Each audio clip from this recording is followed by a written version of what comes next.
Hello everyone, welcome back to Dear School, and after chapter 1 and chapter 2 of class 10th economics, we are back with the chapter number 3 and that is money and credit. So let's start. सबसे पहले हमारे chapter के दो important topic है, जिसमें पहला topic है barter system और दूसरा टॉपिक है डबल कोइंसिडेंट ऑफ वॉन्ट्स। तो जो सबसे पहला टॉपिक है दैट इज बार्टर सिस्टम, इसका मतलब क्या होता है? तो बार्टर सिस्टम का मतलब क्या होता है? बेसिकली ये एक्सचेंज मीडियम होता है, एक्सचेंज सिस्टम होता है। जैसे आजकल हम पैसा यूज करते हैं, कोई भी चीज खरीदनी है तो हम क्या करेंगे? शॉपकीपर के पास जाएंगे, उसको पैसे देंगे, बदले में वो चीज ले लेंगे। लेकिन जब पहला समय हुआ करता था तब पैसे नहीं हुआ करते थे, तब लोग क्या करते थे? जो उनके पास सामान है उसको, जो सामने वाले बंदा है जिसके पास उसका जो सामान है जो उसे चाहिए वो देते थे और आपस में एक्सचेंज करके वो सामान ले लेते थे। फॉर एग्जाम्पल, कोई एक आदमी है जिसका नाम है ए और कोई एक आदमी है जिसका नाम है बी। अब यहाँ पे क्या होगा? जो ए आदमी है उसके पास क्या है? व्हीट है, ठीक है, उसके पास क्या है? व्हीट है। और जो बी वाला आदमी है उसके पास शूज हैं। अब ए वाले आदमी को बी वाले आदमी से शूज चाहिए और उसके पास पैसे नहीं है, तो वो क्या करेगा? व्हीट लेकर के जाएगा, यानी कि गेहूं लेकर के जाएगा और उसको दे देगा बी वाले को, बदले में वो उसको शूज दे देगा।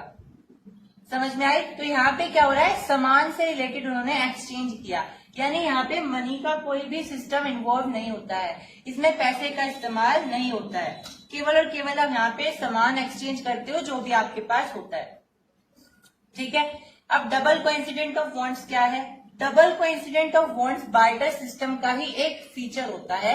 इसका मतलब होता है, डबल कोइंसिडेंट ऑफ वॉन्ट्स का मतलब क्या होएगा कि आपके पास दो इंसान है और दोनों इंसान की इच्छाएं पूरी हो रही है, क्योंकि जो उन्हें सामान चाहिए था वो आपस में एक्सचेंज करके उस सामान की पूर्ति कर रहे हैं, है ना।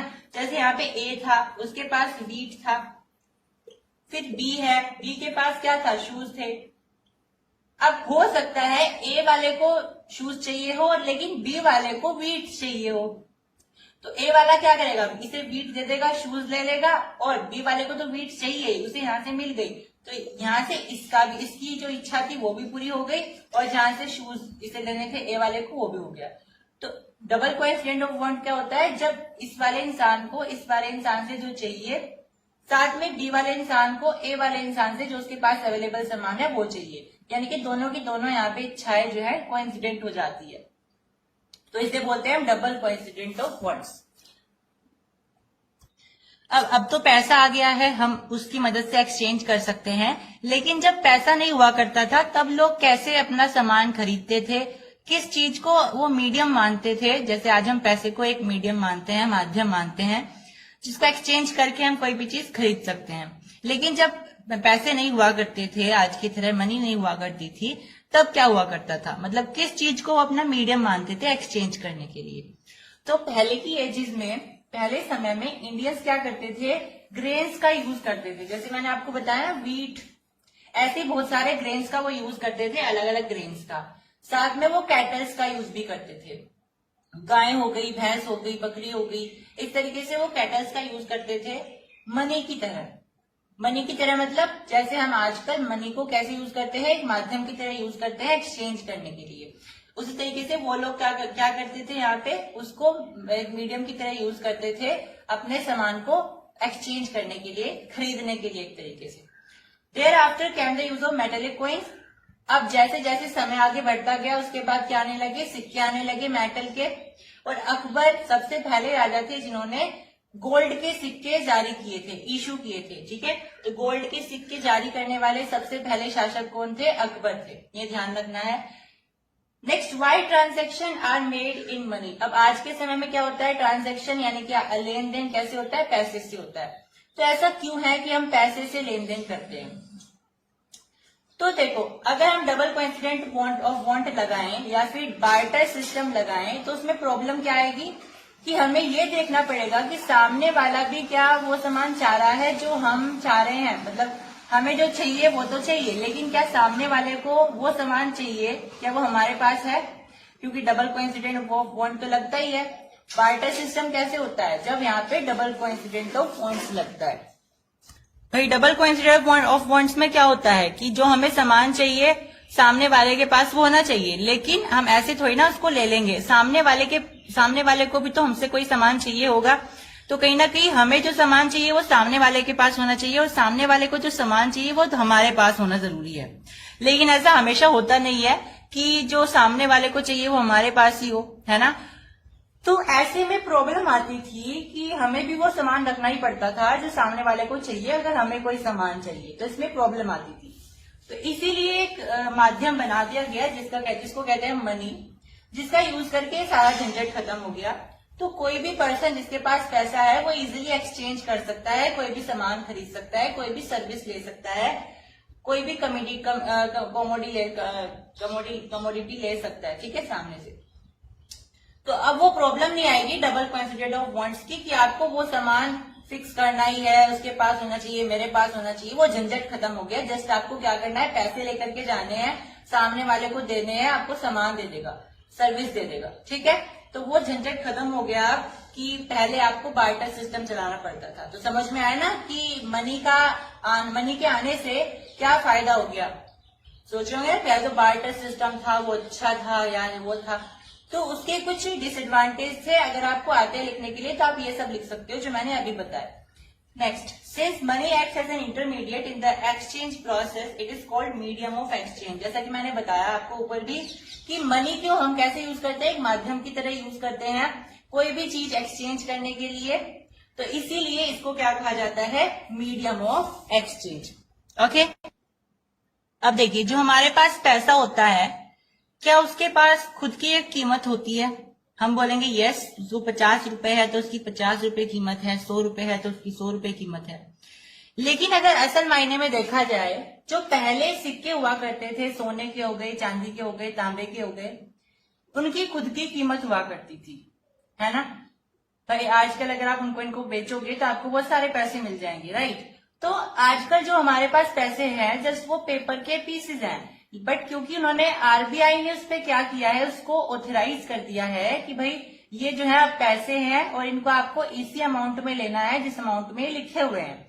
अगर हमने 50 रुपए लिख दिए हैं तो आपको वो 50 रुपए में ही लेना है ना। तो आपको फिर वो उसके हिसाब से लेना पड़ता है। तो मॉडर्न जो करेंसी है हमारे पास, उसका खुद की कोई वैल्यू नहीं है, लेकिन फिर भी उसको हम सब मानते हैं एक एक्सचेंज मीडियम की तरह, क्योंकि वो सेंट्रल गवर्नमेंट के बिहाफ पर आरबीआई ने ऑथराइज कर रखी है। अब आरबीआई क्या है, आरबीआई की फुल फॉर्म होती है रिजर्व बैंक ऑफ इंडिया। ये क्या करती है, करेंसी को इशू करती है, लॉन्च करती है या इशू करती है, जारी करती है सेंट्रल गवर्नमेंट के बिहाफ पर। और इंडियन लॉ के हिसाब से कोई भी जो इंसान है भारत का, कोई भी नागरिक अपने हिसाब से कोई भी करेंसी बना करके उसे यूज नहीं कर सकता है। उसे वही करेंसी यूज करनी पड़ेगी जो भारत सरकार ने आरबीआई के द्वारा इशू करवाई है। वो खुद से कोई भी करेंसी बना करके आपस में यूज नहीं कर सकता है, ठीक है। तो यहाँ पे ये लिखा हुआ है। अब आरबीआई में जो करंट गवर्नर है वो कौन है, शक्तिकांत दास, ये आपको ध्यान रखना है। आरबीआई के बारे में थोड़ा सा और बता देते हैं। ये एक तरीके से इसके और भी फंक्शंस होते हैं, हालांकि वो आगे पढ़ेंगे। ये बैंक को भी देखता है कि क्या बैंक अच्छे से काम कर रहे हैं। बैंक का एक तरीके से वॉच डॉग होता है, ये सारे काम देखता है कि आपने इस महीने में कितना लोन किसको दिया, कितना आपने लोन किसको दिया, किससे लिया, ये सब चीजें, ये किसने बोरो किया है, किसकी क्या कमाई हुई है आपकी बैंक की, ये सारी चीजें। आप किसको दे रहे हो क्या लोन, क्या आप केवल बड़े बड़े जो जमींदार होते हैं या बड़े बड़े जो लोग होते हैं क्या केवल उनको दे रहे हो, या छोटे जो इंडिविजुअल हैं, जो इंटरप्रेन्योर हैं, उनको भी दे रहे हो, ठीक है। ये सारी चीजें देखने का काम भी आरबीआई करती है। इसके बहुत सारे फंक्शंस होते हैं, आगे हम देखेंगे। The deposits in the bank accounts can be withdrawn on demand. अब अगर हम कोई पैसा बैंक में जमा कर देते हैं तो हमारी मर्जी होती है, हम उसको कभी भी निकाल सकते हैं और कभी भी उसमें डिपॉजिट कर सकते हैं और भी पैसे। तो ऐसे डिपॉजिट्स को हम बोलते हैं डिमांड डिपॉजिट। मतलब आपने उसको जमा कर दिया और आपकी मर्जी, आप कभी भी जाकर के अपनी डिमांड के अनुसार उसको निकाल सकते हो। अब डिमांड डिपॉजिट्स जो है हमें एक और फैसिलिटी देते हैं। Demand deposits offer another facility in which it lands to the essential characteristics of money. Demand deposit एक तरीके से पैसे की तरह बिहेव करते हैं, क्योंकि हमारी मर्जी होती है, हम इनको जब भी चाहे निकाल सकते हैं और फिर इनसे हम एक्सचेंज कर सकते हैं। तो डिमांड डिपॉजिट एक तरीके से पैसे की तरह बिहेव करती है, उनकी कैरेक्टरिस्टिक बन जाती है। आपने कभी चेक का नाम तो सुना ही होगा, आपके पेरेंट्स किसी को चेक देते होंगे, आपने देखा भी होगा। तो चेक होता क्या है? चेक बेसिकली एक पेपर होता है जिसमें यह बताया जाता है कि आप अपने अकाउंट से कितना पैसा दूसरे इंसान के अकाउंट में दे रहे हो। उस आदमी का बकायदा वहां पे अकाउंट नंबर, उसका नाम लिखा जाता है, ठीक है। तो इसमें जो पैसा होता है वो उस आदमी के नाम पे चला जाता है, उस आदमी के अकाउंट में चला जाता है, ठीक है। आप बैंक को बताते हो कि भाई मेरे खाते से इतना पैसा इसके खाते में डाल दो, वो होता है चेक। अब डीडीज क्या करती है? DDs share the essential feature of money. The facility of cheque again DDs makes it possible to directly settle payment without the use of cash. अब चेक के आने से क्या हुआ? डीडीज का जो इम्पोर्टेंस थी वो थोड़ी सी कम होने लगी। क्यों? क्योंकि चेक में आपको पैसे की जरूरत है ही नहीं। चेक में आप क्या करोगे? आप चेक लिखोगे कि भाई मेरे खाते से इतना पैसा तुम निकाल करके बैंक वालों इसे दे दो, यानी इसके खाते में ट्रांसफर कर दो। आपको पैसा निकालने की जरूरत है ही नहीं खुद, ठीक है। तो इसमें और आसान हो गया है, आपको जस्ट वहां पे एक चेक बना करके देना है। तो डीडीज में क्या होता है? आपको विड्रॉ करना पड़ता है डिमांड के अनुसार, आपको फिर वो देना पड़ता है ना। चेक में क्या होता है? आपको जस्ट वहां पे इतना चेक फिल करना है बैंक वालों को, वो खुद ही अपने आप जो है उसका ट्रांसफर कर देंगे, है ना। अब मॉडर्न फॉर्म ऑफ मनी कौन है? डीडीएस है, यानी कि जो आपका डिमांड डिपॉजिट होता है, करेंसी होती है और बिटकॉइंस होते हैं, ये सब आपके मॉडर्न फॉर्म ऑफ मनी है। और ये आज के जो मॉडर्न बैंकिंग सिस्टम है उससे बिल्कुल क्लोजली रिलेटेड है।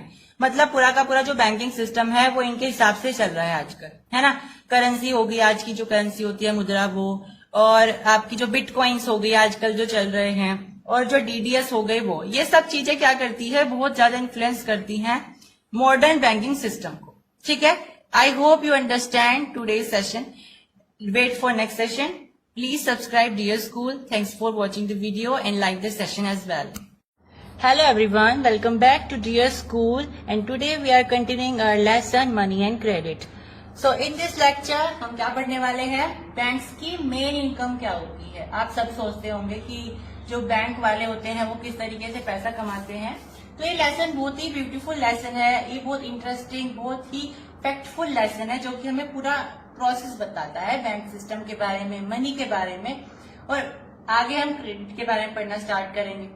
तो बैंक अपना पैसा कैसे कमाता है, उनका मेन सोर्स क्या होता है पैसा कमाने का, वो बहुत ही इंटरेस्टिंग है। चलिए इसको समझते हैं।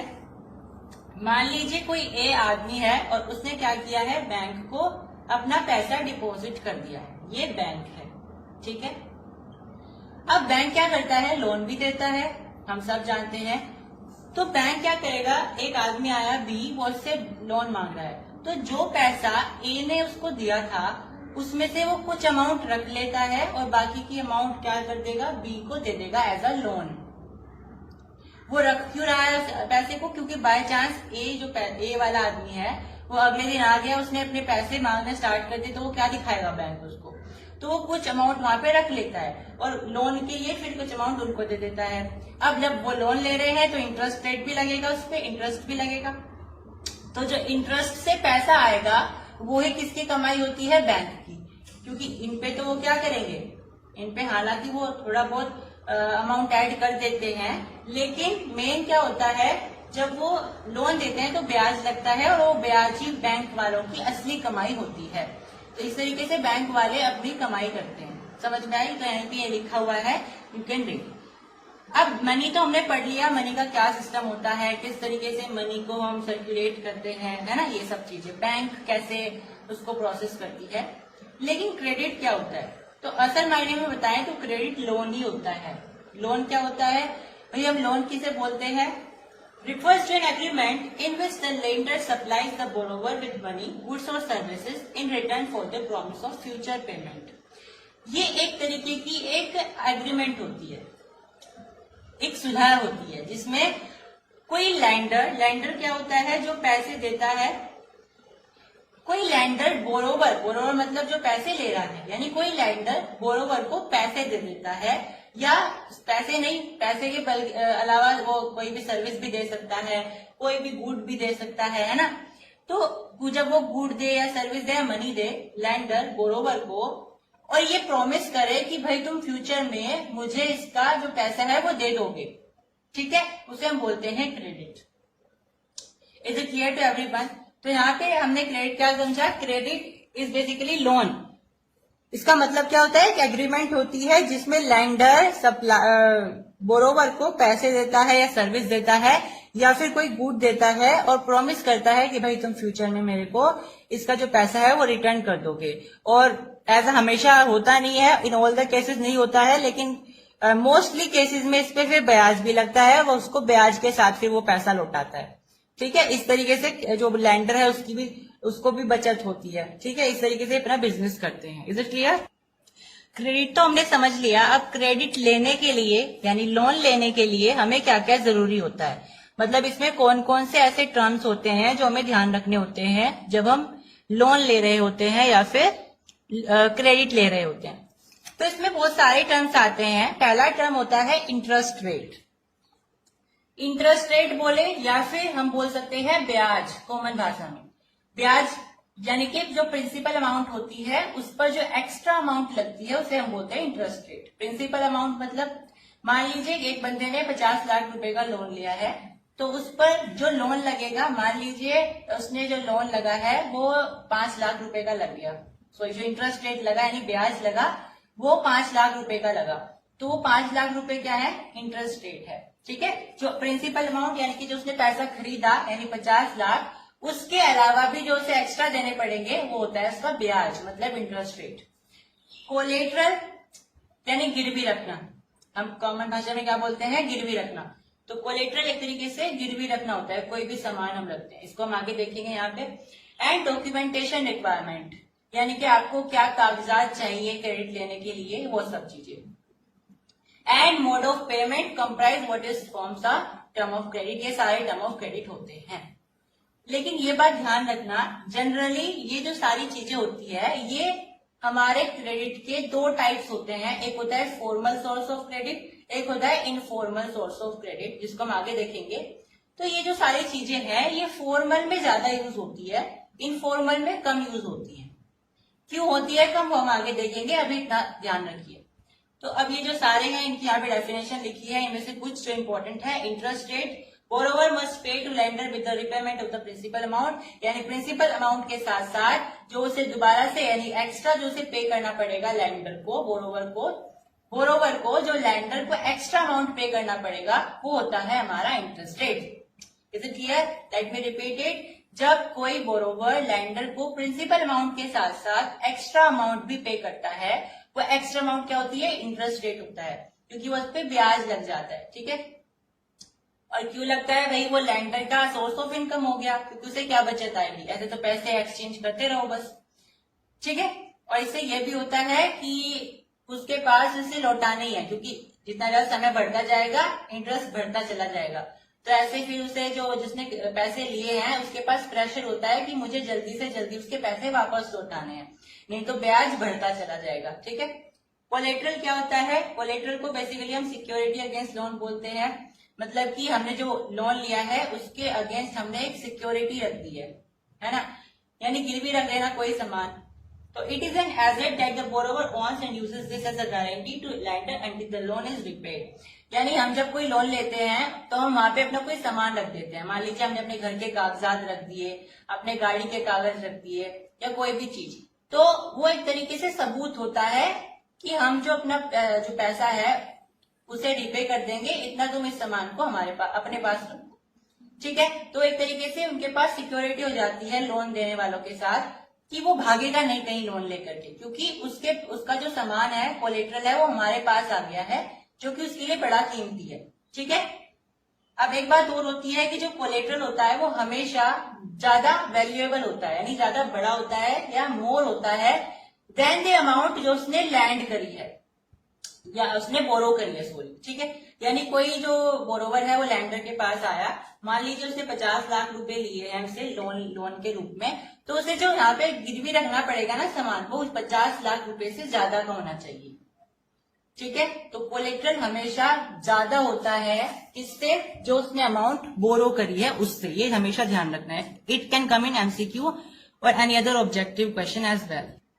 अब ये जो क्रेडिट होता है ना, इसकी नेगेटिव साइड भी होती है और इसकी पॉजिटिव साइड भी होती है।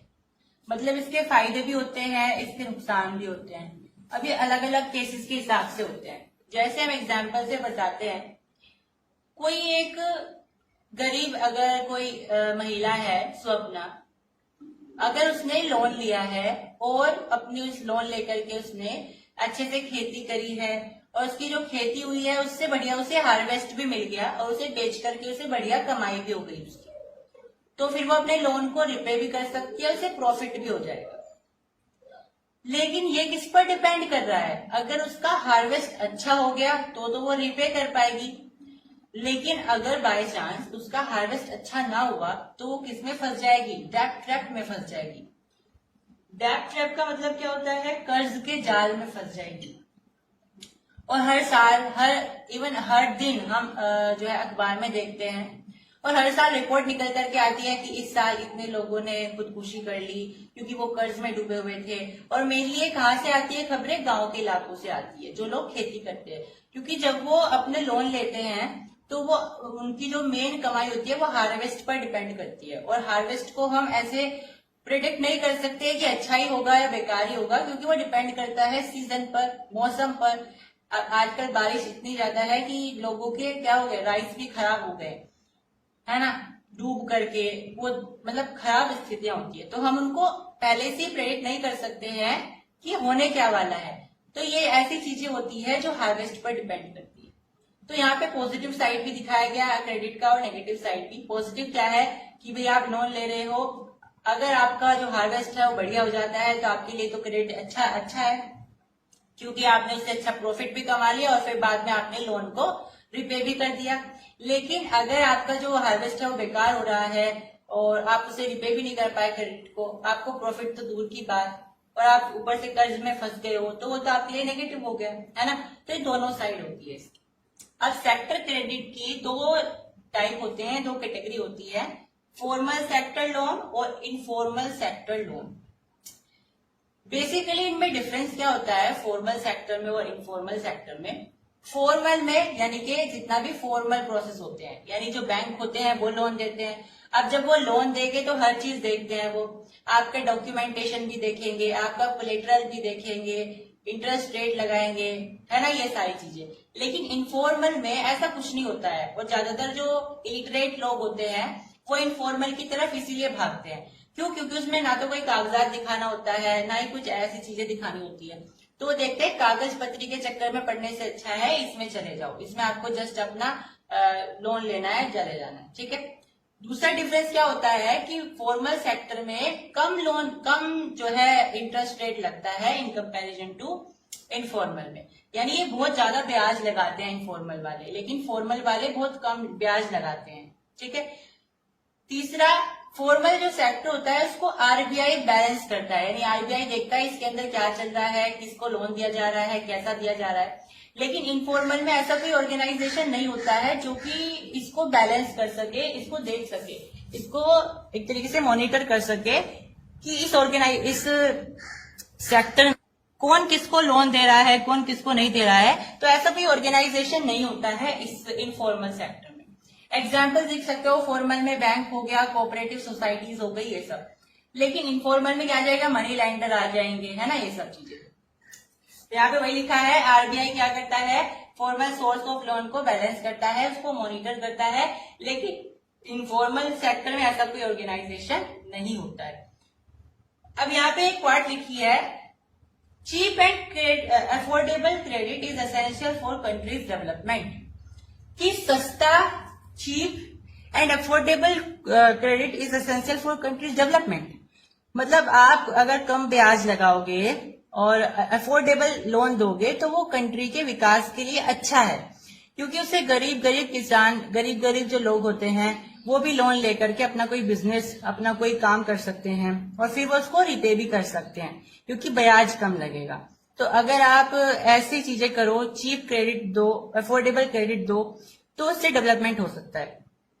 और भी बहुत सारी चीजें होती है, जैसे आप ग्रामीण इलाकों में बैंक खुलवा सकते हो ज्यादा से ज्यादा, जिससे लोग इनफॉर्मल सेक्टर की तरफ जाने की बजाय बैंक वगैरह की तरफ जाएं और उनको इंटरेस्ट रेट कम मिले लोन के ऊपर। ऐसे बहुत सारी चीजें होती है, आपको पूछी जा सकती है तो क्या क्या स्टेप आप लोगे अगर आपको ऐसे जो डेब्ट ट्रैप्ट होते हैं या इनफॉर्मल सेक्टर होता है उसको अगर आपको कम करना है तो आप क्या करोगे। तो भाई फॉर्मल सेक्टर को आप और ज्यादा फ्लरिश करो, गांव के इलाकों तक पहुंचाओ, अवेयरनेस पहुंचाओ, है ना, उसके फायदे बताओ और इनफॉर्मल के नुकसान बताओ। इस तरीके से आप चीप और अफोर्डेबल क्रेडिट दे सकते हो और बैंक खुलवा सकते हो गांव के इलाकों में, कोऑपरेटिव सोसाइटीज खुलवा सकते हो। ये सारी चीजें होती है जो हम एक तरीके से कर सकते हैं अगर हमें रूरल इलाकों में या इनफॉर्मल सेक्टर के इलाकों में इनफॉर्मल सोर्स ऑफ क्रेडिट को कम करना है तो। ओके, नेक्स्ट अब हमारा टॉपिक है एसएचजी। एसएचजी की फुल फॉर्म होती है सेल्फ हेल्प ग्रुप। अब ये बहुत इंपॉर्टेंट होता है स्टूडेंट, ये आपके एग्जाम में पूछा जा सकता है, तो इसको ध्यान से समझेंगे। सबसे पहले समझते हैं एसएचजी क्या है, इसकी आने की जरूरत क्या पड़ी, इसको बनाने की जरूरत क्या पड़ी एक तरीके से। तो एसएचजी की फुल फॉर्म होती है सेल्फ हेल्प ग्रुप, यानी कि खुद की मदद करने वाला ग्रुप, है ना। तो ये गांव के इलाकों में होता है मेनली, और इसको जो औरतें होती हैं, हालांकि इसमें मैन भी होते हैं कुछ, लेकिन ज्यादातर इसमें मैक्सिमम औरतें होती हैं। ये क्या करती हैं, आस पड़ोस से बहुत सारे अपने लोगों को इकट्ठा करते हैं और मंडली बनाते हैं, ग्रुप बनाते हैं और बातचीत करते हैं कि हम एक दूसरे की मदद करेंगे, आपस में हम पैसा इकट्ठा करेंगे और जब भी किसी को चाहिए होगा वो आपस में जो हमने इकट्ठा किया है इसमें से ले लेगा और फिर बाद में रीपे कर देगा। तो इसमें हमें बैंक की जरूरत नहीं है, बैंक का फोर्स नहीं है और हमें इसमें इनफॉर्मल वालों का फोर्स नहीं होगा, प्रेशर नहीं होगा कि हमें अभी पे करना है या रीपे करना है। तो एक तरीके से अपने आप ग्रुप बना लेते हैं। ये जो ग्रुप होता है 15 से 20 मेंबर्स का होता है और हर एक आदमी 25 से 100 रुपए के बीच में इसमें अपनी सेविंग डालता है, अपने हिसाब से डाल सकता है, ज्यादा भी डाल सकता है, जैसा जिसकी एबिलिटी है डालने की पैसे। तो 25 से 100 रुपए तक वो सेव करते हैं और अगर वो लोग 1 या 2 साल तक रेगुलर उस एसएचजी ग्रुप में शामिल हैं तो वो जो ग्रुप है उसको बैंक क्या करता है, एलिजिबल मान लेता है, मतलब लायक मान लेता है कि ये जो ग्रुप है ये हमारे बैंक से लोन ले सकता है। क्या बताया मैंने, लेट मी रिपीट इट, कि अगर ये जो एसएचजी ग्रुप है ये 1 या 2 साल तक रेगुलर काम कर रहा है, रेगुलर अपने जो सेविंग कर रहा है, एक दूसरे की मदद कर रहे हैं, अगर ये रेगुलर 1 या 2 साल तक अपने आप चला रहे हैं ये, तो बैंक क्या करता है, इनको एलिजिबल मान लेता है कि ये हमारे बैंक से लोन ले सकते हैं। Is it clear? अब इसकी इंपॉर्टेंस क्या है एसएचजी की? आप बोलोगे कि इससे पैसा उन्हें मिल जाता है, उन्हें बैंक की जरूरत नहीं है, किसी कागजात की जरूरत नहीं है ना। यस, बिल्कुल सही है, ये है, लेकिन इससे ना और भी कई फायदे होते हैं, क्योंकि जो गांव के लोग होते हैं वो आपस में इससे इकट्ठा बैठ करके आपस में बातचीत करते हैं, अपनी डोमेस्टिक प्रॉब्लम्स को सुधारते हैं, है ना, कि हमारे घर में अगर किसी के डोमेस्टिक वायलेंस हो रही है तो आपस में बातचीत करके अपना क्या करते हैं आपस में, क्योंकि उनकी पावर बन गई है, क्योंकि वो आपस में ग्रुप रह रहे हैं। तो अगर मान लीजिए किसी के घर घरेलू अत्याचार हो रहे हैं तो आपस में डिस्कस कर सकते हैं, और क्योंकि वो एक ग्रुप बन गया है तो अब उनके पास इतनी पावर है कि वो पुलिस को बुला सकते हैं या कोई और एक्शन ले सकते हैं।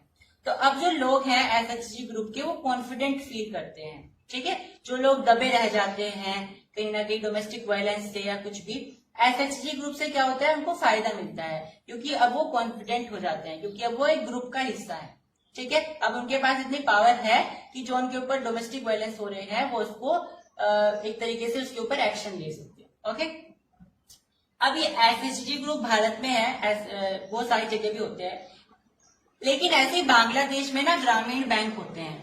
ग्रामीण बैंक मतलब जो गांव में खोले गए बैंक होते हैं। ये 1970 से शुरू किए गए थे। किसके द्वारा शुरू किए गए थे? प्रोफेसर मोहम्मद यूनुस के द्वारा। और मोहम्मद यूनुस बहुत ही एक तरीके से बड़े आदमी है, महान आदमी है, जिनको 2006 में नोबेल पीस प्राइज से एक तरीके से सम्मानित किया गया था, नोबेल पीस प्राइज से। ओके, तो 1970 से इसको शुरू किया गया था प्रोफेसर मोहम्मद यूनुस के द्वारा, जिनको 2006 में नोबेल पीस प्राइज से सम्मानित किया गया था। ओके, इसके बारे में ज्यादा इंफॉर्मेशन जरूरी नहीं है, इतना ही आपको इसमें ध्यान रखना है। अब एक फैक्ट है यहाँ पे कि आरबीआई कब बना था हमारे भारत में और कहाँ पे बना था? तो ये बना था 1 अप्रैल 1935 में, और कहाँ बना था? कोलकाता में बना था। ठीक है, so that is what in this lesson. Subscribe dear school and watch our videos regularly and like the session as well. Thank you. Hello everyone, welcome to your very own favorite education channel dear school.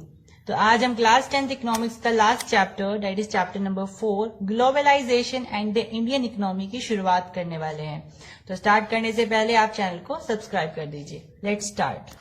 तो हमारे chapter का नाम है globalisation and the Indian economy, यानी कि यहाँ पे globalisation को इंडियन स्फीयर में देखा जा रहा है, मतलब इंडिया में ग्लोबलाइजेशन कैसा है या इंडिया का ग्लोबलाइजेशन रिलेशनशिप्स कैसे हैं।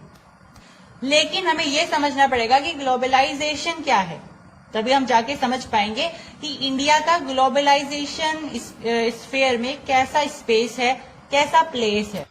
तो अगर हिंदी में इसका वर्ड जो है होता है, क्या होता है, ग्लोबलाइजेशन को वैश्वीकरण कहते हैं। अब इसका मतलब क्या होता है वैश्वीकरण का, तो अगर मैं शॉर्टकट में समझाऊं तो इसका मतलब होता है कि आप विश्व के जितने भी आइडियाज हैं, यानी पूरे वर्ल्ड के जितने भी आइडियाज हैं, उनकी जितनी भी टेक्नोलॉजी है, जितने भी थॉट्स हैं, इन्वेंशंस हैं, उन सब से इंटरेक्शन करो, इंटीग्रेशन करो। ये सब आपका एक तरीके से ग्लोबलाइजेशन है। मतलब कि आपके जितनी भी आपकी नॉलेज है, आपके जितने भी थॉट्स हैं, उसको इंटरकनेक्शन करना सोसाइटी से, और सोसाइटी के जितने भी थॉट्स हैं, इन्वेंशंस हैं, टेक्नोलॉजिकल फैक्टर्स हैं, उन सबको आप अपने आप से इंटरकनेक्शन करना, इंटीग्रेट करना, इसी को आप ग्लोबलाइजेशन बोल देते हो। तो अभी आपको कुछ कुछ समझ में आने लगा होगा कि चैप्टर का जो नाम है globalisation and the Indian economy, ये हमें ये कहना चाहता है कि भारत अपने आइडियाज को शेयर करने में, अपने थॉट्स, इन्वेंशंस, टेक्नोलॉजी को शेयर करने में, इंटरकनेक्ट करने में दुनिया में किस प्लेस पर आता है, यानी कि उसकी क्या स्फीयर है आजकल, उसकी क्या दृष्टि है, और दुनिया भारत को लेकर के कैसी कनेक्टिविटी में है, वो भी आप इस चैप्टर में देखने वाले हो। तो ये तो मैंने आपको शॉर्टकट में बताया। अब मैंने ग्लोबलाइजेशन को समझाने के लिए 3 डेफिनेशन लिखी है। सबसे पहली डेफिनेशन है the process by which business और other organisation develop international influence और start operating on an international scale. अब देखो, ग्लोबलाइजेशन का जो मीनिंग है या उसकी डेफिनेशन है, हम अलग अलग तरीके से दे सकते हैं। जैसे कि ये जो पहली डेफिनेशन है, ये बिजनेस और एंटरप्रेन्योरशिप के बारे में है, मतलब उसकी दृष्टि से हमें लिखी गई है, उसकी रिस्पेक्ट में हमें ये डेफिनेशन दी गई है। ये कहती है कि ग्लोबलाइजेशन एक ऐसा प्रोसेस है जिसमें आप अपने बिजनेस को या अपने संगठन को, ऑर्गेनाइजेशन को इंटरनेशनल लेवल पे डेवलप कर सकते हो, इंटरनेशनल स्केल पर आप उसको ऑपरेट कर सकते हो। यानी कि आपका अगर छोटा मोटा कोई बिजनेस हो तो आप क्या कर सकते हो, उसे और ज्यादा उसकी सेल्स को बढ़ा करके आगे इंटरनेशनली ओवरसीज ट्रेड करके उसका और ज्यादा उसे इंटरनेशनल स्केल पे लेकर के आ सकते हो, उसको चला सकते हो, ऑपरेट कर सकते हो अपने बिजनेस को। तो इस तरीके से बिजनेस की रिस्पेक्ट में ये डेफिनेशन हो सकती है। लेकिन हमारे पास एक ऐसी डेफिनेशन भी होनी चाहिए जो हर एक फील्ड में सही बैठ जाए, सटीक हो। तो इसके लिए मैंने सेकंड डेफिनेशन दी है। ये कहती है an ongoing process that involves interconnected changes in the economic, cultural, social and political spheres of the society. यानी ग्लोबलाइजेशन एक ऐसा प्रोसेस है, ऐसी प्रक्रिया है जिसमें हम अपने इकोनॉमिकली, कल्चरली और सोशली और पॉलिटिकली जितने भी हमारे आइडियाज होते हैं, जितने भी हमारे इंटरकनेक्शंस होते हैं, थॉट्स होते हैं, उन सबको हम शेयर करते हैं। किससे? सोसाइटी से। चाहे वो सोसाइटी वर्ल्ड भी हो सकती है, चाहे आपके आसपास की सोसाइटी भी हो सकती है, कम्युनिटी भी हो सकती है।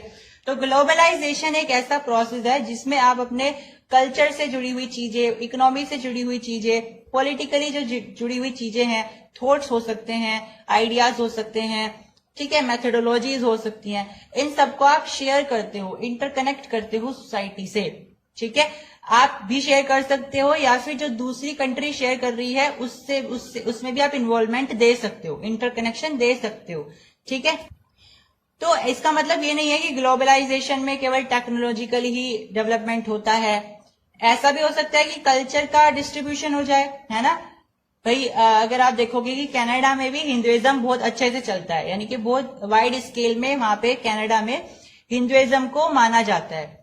तो ये क्या है? ये आपका ग्लोबलाइजेशन ही तो है कि वेरियस कंट्रीज में आपका धर्म भी जो है डिस्ट्रीब्यूट हो रहा है, मतलब कि वहां पे भी उसको अपनाया जा रहा है। तो और भी बहुत सारे, रशिया में भी हिंदुइज्म बहुत ज्यादा चल रहा है आजकल।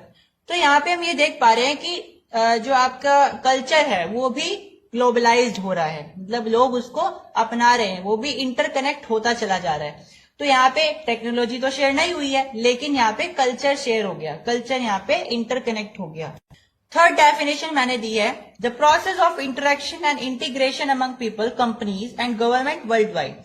Globalization has accelerated since 18th century due to advances in transportation and communication technology. वो कह रहा है कि ग्लोबलाइजेशन एक इंटरकनेक्शन और इंटीग्रेशन का एक प्रोसेस होता है, मतलब कि लोग आपस में, लोगों के विचार, लोगों की टेक्नोलॉजी, लोगों के कल्चर आपस में मिलते हैं, इंटरकनेक्ट होते हैं और साथ में इंटीग्रेट भी होते हैं।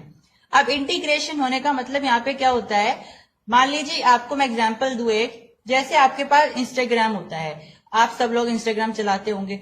अब इसमें क्या होता है, आप दुनिया के किसी भी फेमस पर्सनालिटी को उस इंस्टाग्राम पे सर्च करके उसे देख सकते हो, उसे फॉलो कर सकते हो। ठीक है, मान लीजिए आपने विराट कोहली को सर्च किया, आपने उसको फॉलो कर लिया।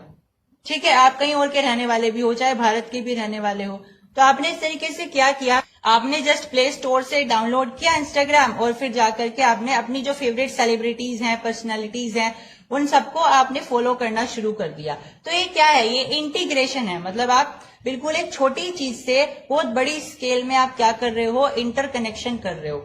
ठीक है, अब कल को विराट कोहली का कोई पोस्ट डालेंगे, कोई अनाउंसमेंट करेंगे, तो आप सबको एकदम से पता चल जाएगा।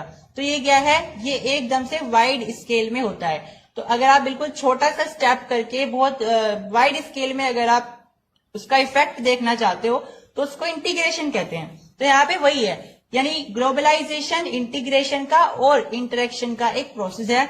अब ये प्रोसेस लोगों के बीच में भी हो सकता है, कंपनीज के बीच में भी हो सकता है और गवर्नमेंट के बीच में भी हो सकता है। ठीक है, अब ग्लोबलाइजेशन जो है वो एक अनगोइंग प्रोसेस है, मैंने सेकंड डेफिनेशन में लिखा है। अनगोइंग प्रोसेस का मतलब होता है जिसका ये ना पता हो ये शुरू कब हुआ है, यानी लगातार ये चलता जा रहा है, पता नहीं कब शुरू हुआ था, लगातार ये चलता जा रहा है। लेकिन इसने रफ्तार कब पकड़ी, यानी कि तेजी से कब होने लगा, जब टेक्नोलॉजी आई, मतलब जब ट्रांसपोर्टेशन होना स्टार्ट हुआ, कम्युनिकेशन टेक्नोलॉजी बढ़ने लगी। भाई पहले भी ग्लोबलाइजेशन होता ही था, आपने हिस्ट्री में आपका एक लेसन है उसमें आपने पढ़ा होगा। तो पहले भी ग्लोबलाइजेशन होता ही था हिस्ट्री में, लेकिन जैसे ही टेक्नोलॉजी बढ़ने लगी, ट्रांसपोर्टेशन आने लगा, तो ग्लोबलाइजेशन ने रफ्तार पकड़ ली, एकदम से बढ़ने लगा। और ऐसा कब से होना स्टार्ट हुआ था, 18th सेंचुरी से होना स्टार्ट हुआ था। क्योंकि ट्रांसपोर्टेशन से क्या होता है, आप बहुत जल्दी किसी दूसरी कंट्री में जाकर के आपने जो भी इन्वेंशन किया है उसको आप प्रमोट कर सकते हो, है ना, एडवर्टाइज कर सकते हो, फिर लोग उसको अपनाने लगेंगे, आपकी टेक्नोलॉजी बहुत जल्दी पूरे विश्व में शेयर हो जाएगी, इंटरकनेक्ट हो जाएगी, है ना। इस तरीके से आप कम्युनिकेशन टेक्नोलॉजी से भी कर सकते हो, आपने सोशल मीडिया पे उसका डाल दिया तो वो कम्युनिकेशन टेक्नोलॉजी हो गई, आपकी जो टेक्नोलॉजी थी वो सबने देख ली फिर सोशल मीडिया पे, तो इस तरीके से आपने उसको इंटीग्रेट कर दिया अपनी टेक्नोलॉजी को। ठीक है, आप देखो इंटीग्रेट और इंटरकनेक्शन में मैंने आपको यहाँ पे डिफरेंस बताया है अभी। अगर आप कंट्री में जाकर के अपनी टेक्नोलॉजी को डिस्ट्रीब्यूट कर रहे हो तो आप इंटरेक्शन कर रहे हो, लेकिन अगर आप सोशल मीडिया पे डाल देते हो अपनी पोस्ट की मैंने ये बनाया है, आप लोग यहाँ पे ऑर्डर कर सकते हो, आपके ऑनलाइन मिल जाएगी, तो ये इंटीग्रेशन है। आप बिल्कुल छोटा सा स्टेप करके पूरी दुनिया में एक बहुत बड़ा इफेक्ट लाना चाह रहे हो, है ना, मतलब उसी छोटी सी चीज से, एक छोटे से स्टेप से आप बहुत बड़ा इंटीग्रेशन लाना चाह रहे हो, है ना, सबको उसी चीज से जोड़ देना चाहते हो, तो ये इंटीग्रेशन हो गया। तो इतनी सारी डेफिनेशन पढ़ने के बाद हम इस कंक्लूजन पे पहुंचे हैं कि ग्लोबलाइजेशन बेसिकली एक ऐसा प्रोसेस है जिसमें लोग अपने विचारों, अपने टेक्नोलॉजी, अपने कल्चर, अपने इकोनॉमी, अपने पॉलिटिकल आइडियाज को, मेथोडोलॉजीज को, इन सबको शेयर करते हैं, इंटरकनेक्ट करते हैं, इंटीग्रेट करते हैं। ये सारा जो हमारा है वो ग्लोबलाइजेशन होता है। तो जैसे आजकल हम क्या खाते हैं, हम आलू खाते हैं, है ना, लेकिन ये आलू हमारे पास पहले से ही नहीं है, ये दूसरे देशों से आए हैं। तो ये हमारे देश में कैसे आए हैं, ये हमारे देश में ट्रांसपोर्टेशन से आए हैं, और ट्रांसपोर्टेशन ग्लोबलाइजेशन का ही एक पार्ट होता है, ग्लोबलाइजेशन का ही एक एजेंट होता है। तो अब आज हम जो आलू खा रहे हैं, फ्रेंच फ्राइज बना करके, पकोड़े बना करके, पकौड़ियां बना करके, आलू के पराठे बना करके, तो ये सारा हम ग्लोबलाइजेशन की वजह से ही तो कर पा रहे हैं। तो ग्लोबलाइजेशन हमारे लिए बहुत अच्छा भी होता है और इस चैप्टर में हम देखेंगे बहुत बुरा भी होता है, कुछ तरीके होते हैं, मतलब कुछ साइड्स होते हैं इसके, डार्क साइड्स, जिसमें ग्लोबलाइजेशन बहुत बुरा भी इफेक्ट करता है। तो इसमें हम इसकी डिसएडवांटेजेस और एडवांटेजेस दोनों देखने वाले हैं। अब ग्लोबलाइजेशन को फैलाने का काम कौन करता है? जैसे कि आप आजकल देखते हो, अगर भारत में भी चंद्रयान-3 लॉन्च हुआ है तो पूरी दुनिया को पता चल गया उसके बारे में। तो ये जो आइडिया था, ये जो थॉट था चंद्रयान-3 का, ये सारी जगह पे पता चल गया, पूरी दुनिया में पता चल गया है। तो ये किस तरीके से हुआ है? आप कहोगे टेक्नोलॉजी, बिल्कुल सही, ये टेक्नोलॉजी की वजह से हुआ है, क्योंकि आजकल सोशल मीडिया है, सोशल मीडिया पे हर चीज बहुत तेजी से फैल जाती है। लेकिन क्या सिर्फ टेक्नोलॉजी ही ऐसी चीज है जिसकी वजह से ग्लोबलाइजेशन अफेक्ट होता है? नहीं, ऐसे बहुत सारे होते हैं। कंसाइसली मैंने आज यहाँ पे 4 लिखे हैं। तो बेसिकली मैं आपको बता दूं, जो चीजें ग्लोबलाइजेशन को इन्फ्लुएंस करती हैं, जिसकी वजह से ग्लोबलाइजेशन होता है, उसको आप ग्लोबलाइजेशन के एजेंट्स बोलते हो। तो बेसिकली कंसाइसली आपके पास 4 एजेंट्स होते हैं ग्लोबलाइजेशन के। सबसे पहला है एमएनसीज, अभी इसके बारे में हम डिटेल में पढ़ने वाले हैं। दूसरा है लिबरलाइजेशन, तीसरा है फॉरेन ट्रेड, और चौथा है टेक्नोलॉजी, जिसके बारे में आपको बहुत कुछ पता भी है। तो चलिए इन एजेंट्स के बारे में डिटेल में पढ़ते हैं। सबसे पहला एजेंट है हमारे पास एमएनसीज। अब एमएनसीज क्या होती है? एमएनसीज, ये जो वर्ड है एमएनसीज, ये एब्रिविएशन जो है, इसकी फुल फॉर्म होती है मल्टीनेशनल कॉरपोरेशन या फिर मल्टीनेशनल कंपनी। अब नाम से आप पता कर सकते हो मल्टीनेशनल कंपनी का मतलब क्या है। वो कंपनी जो एक से ज्यादा नेशन यानी कंट्रीज में ऑपरेट करती हो, मतलब कि एक ऐसी कंपनी जो बहुत सारे देश में जिसके सेंटर्स हो, बहुत सारे देश में जिसका प्रोडक्शन चलता हो और उसकी खुद की ऑपरेशन होती हो वहां पे। ठीक है, जैसे कि आप सब देख सकते हो गूगल एक कंपनी है। अब गूगल बहुत सारे ऑलमोस्ट सारी कंट्रीज में ऑपरेट करती है। ठीक है, कुछ ही कंट्रीज होंगी जिसमें गूगल ऑपरेट नहीं करती है। तो गूगल इंडिया में भी, पाकिस्तान, हर जगह गूगल की जो कंपनी है वो ऑपरेट करती है ना। तो गूगल क्या होगी? एक मल्टीनेशनल कंपनी हो गई। तो ऐसी कंपनी जो एक से ज्यादा कंट्रीज में ऑपरेट करती है अपना प्रोडक्शन, ऐसी कंपनीज को हम मल्टीनेशनल कंपनीज या फिर मल्टीनेशनल कॉर्पोरेशन बोल देते हैं। अब देखो, कंपनीज ऐसा इसलिए क्यों है कि अलग अलग कंट्रीज में जाकर के अपना प्रोडक्शन सेटअप करेंगे, है ना। तो वो अपने आप को अपना फायदा करने के लिए करती है। जैसे कि अगर उसे अपना प्रोडक्शन करना है, मान लीजिए उसे अपने इंडस्ट्रियल इक्विपमेंट्स बनाने हैं, इंडस्ट्री में यूज होने वाले जो मशीनरीज होती हैं वो बनानी है, तो यूएस में जाकर के वो रिसर्च सेंटर में बैठ करके एमएनसीज क्या करेंगी, वहां पे उनका डिजाइन तैयार कर लेंगी। ठीक है, क्योंकि वहां पे इस तरीके की टेक्नोलॉजीज अवेलेबल हैं। फिर अगर उसे प्रोडक्शन करना है तो प्रोडक्शन के लिए जो सस्ती जमीन मिलती है वो चाइना में मिलती है। मैन्युफैक्चर के लिए सबसे सस्ती जमीन कहाँ मिल जाती है? चाइना में मिल जाती है। तो मैन्युफैक्चर करने के लिए वो चाइना में ऑपरेट करेगी। फिर अगर उसे वो जो मैन्युफैक्चर हो चुका है उसका प्रोडक्ट अगर उसे दूर दूर तक भेजना है तो वो ऐसी जगह जाएगी जिस देश की जो मार्केट है वो ओवरसीज ट्रेड करती हो, मतलब उसकी जो मार्केट है वो दुनिया भर में सेल करती हो। तो ऐसी जगह कहाँ पे है? मैक्सिको में है या ईस्टर्न यूरोप में है, तो वो वहां पे जाएगी अपनी सेल करने के लिए। अब अगर उसे कस्टमर केयर मतलब करनी है, मतलब कस्टमर की तरफ से कैसी रिएक्शंस आ रही हैं, क्या उनका रिएक्शंस हैं, उनका क्या अप्रोच है, तो इसके लिए वो इंडिया में जाएंगी, क्योंकि इंडिया में बहुत सारे कॉल सेंटर्स हैं और इंडिया का जो यूथ है वो इंग्लिश स्पीकिंग में बहुत अच्छा है। तो यहाँ पे वो इंडिया पे जाएगी क्योंकि वहां पे कॉल सेंटर्स होते हैं जो कि कस्टमर केयर करते हैं। तो अगर उसे कस्टमर केयर यानी कस्टमर की तरफ से जो उनका अप्रोच आ रहा है, उनके प्रोडक्ट को लेकर के रिएक्शंस आ रही है वो सारी, और जो भी प्रॉब्लम्स आ रही है उन सबको मैनेज करने का जो काम है वो इंडिया में होकर जा करके वो करेंगे, क्योंकि इंडिया में जो है कॉल सेंटर्स अवेलेबल हैं और कस्टमर केयर सेंटर्स अवेलेबल हैं। तो इस तरीके से हमें इस एग्जांपल से समझ में आया कि अलग अलग कंट्रीज की अलग अलग खासियत होती है। अब एमएनसीज क्या करती है? इन्हीं खासियत का फायदा उठाती है और अलग अलग कंट्रीज में जाकर के अलग अलग काम ऑपरेट करती है। कुल मिलाकर के एक कंपनी अलग अलग कंट्रीज में जाकर के अपना ऑपरेशन कर रही है, अपने आप ऑपरेट कर रही है। अब ये जो सारी चीजें होती हैं, जैसे मैक्सिको में बहुत अच्छी मार्केट मिल जाएगी, यूएस में बहुत ज्यादा अच्छा रिसर्च सेंटर्स मिल जाएंगे, और चाइना में बहुत अच्छा मैन्युफैक्चरिंग लैंड मिल जाएगा सस्ते में, और इंडिया में टेक्निकल इंजीनियर्स मिल जाएंगे, इंग्लिश स्पीकिंग यूथ मिल जाएंगे और कॉल सेंटर सर्विसेज मिल जाएंगी। तो ये जो सारे फैक्टर्स होते हैं एमएनसीज को कहीं ना कहीं प्रोडक्शन में मदद करते हैं, मतलब प्रोडक्शन उनका सस्ता हो जाता है ऐसे करने से, और इतना बढ़िया उनका काम हो जाता है कि अगर वो ऐसा ना करे तो उनका लगभग 50-60% कॉस्ट ज्यादा लगेगा। यानी कि अगर वो इन सारे फैक्टर्स पे काम कर रहे हैं कि अलग अलग कंट्रीज में जाकर के अलग अलग जो उनके फैक्टर्स हैं उनके ऊपर उनको इन्फ्लुएंस करके काम कर रहे हैं, तो उनके 50-60% जो कॉस्ट है वो बच जाती है। ठीक है, तो अगर वो हर एक चीज अपने एक ही कंट्री में जा बैठ करके करेंगे तो हो सकता है उनकी और ज्यादा प्रोडक्शन कॉस्ट बढ़ जाए। लेकिन अगर वही वो काम अलग अलग कंट्रीज में जाकर के अकॉर्डिंग उनके फैक्टर्स क्या क्या हैं, जैसे चाइना का लैंड सस्ता है, यूएस का जो है रिसर्च सेंटर अच्छा है, मैक्सिको का मार्केट अच्छा है, तो अगर उसके हिसाब से काम करेंगे तो उनका 50-60% का जो प्रोडक्शन कॉस्ट होता है वो घट जाता है, यानी उन्हें बचत होती है एक तरीके से।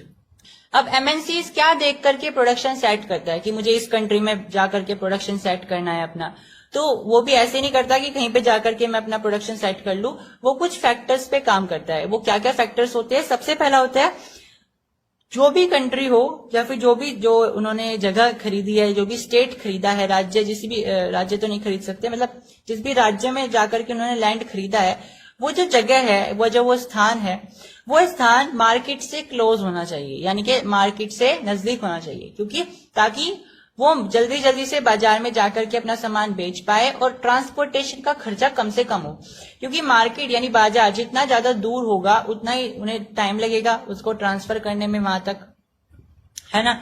तो मार्केट जितना नजदीक होगा वो उतना बढ़िया रहेगा उनके लिए, ट्रांसपोर्टेशन में टाइम भी नहीं लगेगा, और टाइम नहीं लगेगा तो ट्रांसपोर्टेशन का खर्चा भी कम होगा। ठीक है, क्योंकि जितना ज्यादा मार्केट दूर होगा उतना ही ज्यादा फिर आपको पेट्रोल डलवाना पड़ेगा अपने ट्रक्स में, है ना, आपको सामान अगर वहां पे ले जाना है।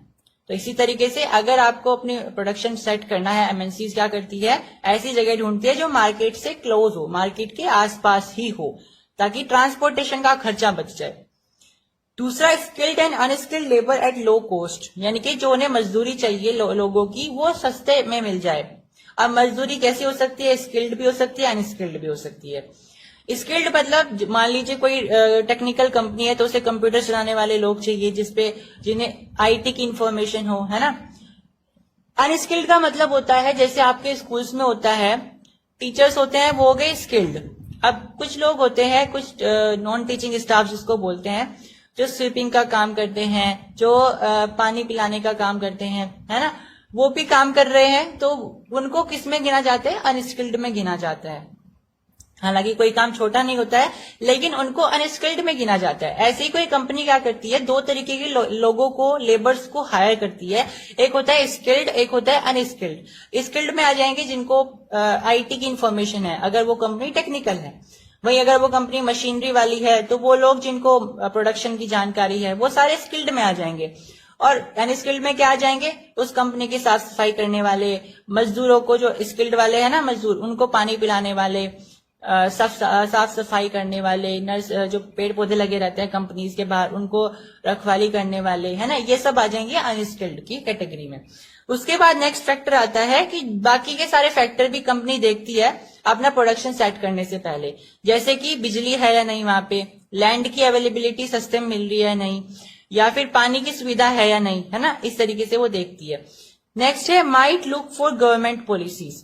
अब ऐसा तो नहीं है वो जाकर के अपना प्रोडक्शन सेट कर लेगी, वो सबसे पहले अपना जो जिस भी देश की या जिस भी स्टेट की जमीन में वो अपना प्रोडक्शन सेट करने वाले हैं, उस गवर्नमेंट की पॉलिसीज को भी देखेगी, यानी इस गवर्नमेंट की पॉलिसीज क्या कह रही है, कितना टैक्स लगा रही है गवर्नमेंट, ठीक है, कितना उन्हें इन्वेस्टमेंट हो रहा है, ये सारी चीजें भी वो एमएनसीज देखती है अपना प्रोडक्शन सेट करने से पहले। चलिए अब देखते हैं इन्वेस्टमेंट क्या होता है। फिर हम एमएनसीज के बारे में पढ़ रहे हैं। एमएनसीज के तो जो टॉपिक है अभी फिनिश नहीं हुआ है, एमएनसीज के बारे में हम अभी आगे भी पढ़ेंगे, पर उससे पहले हमें दो टर्म्स जाननी है, उसके बाद फिर हम इसको एमएनसीज को कंटिन्यू करेंगे। दो टर्म कौन कौन सी है, एक है इन्वेस्टमेंट और एक है फॉरेन इन्वेस्टमेंट। अब इन्वेस्टमेंट क्या होता है, तो इसकी डेफिनेशन लिखी है, the money that is spent to buy assets such as land, building, machines and other equipment is called investment. यानी जो पैसा आप खर्च करते हो क्या खरीदने के लिए, आपकी जमीन, बिल्डिंग, मशीन्स, ये सब खरीदने के लिए, ताकि आप उस पर प्रोडक्शन कर सको, उसको आप इन्वेस्टमेंट बोलते हो। ठीक है, यानी कि वो पैसा जो आप खर्च कर रहे हो वेरियस एसेट्स खरीदने के लिए, जैसे लैंड हो गया, बिल्डिंग हो गई, मशीन्स हो गई, इन सबको खरीदने के लिए, ताकि आप आगे अपना प्रोडक्शन कर सको, बिजनेस कर सको, जो आपको करना है वो करो। इसको आप इन्वेस्टमेंट बोलते हो। अब अगर यही इन्वेस्टमेंट एमएनसीज करे तो इसको हम फॉरेन इन्वेस्टमेंट बोल देते हैं। सिंपल। आप समझते हैं यहाँ पे आगे हम यहाँ पे क्या बताया गया है।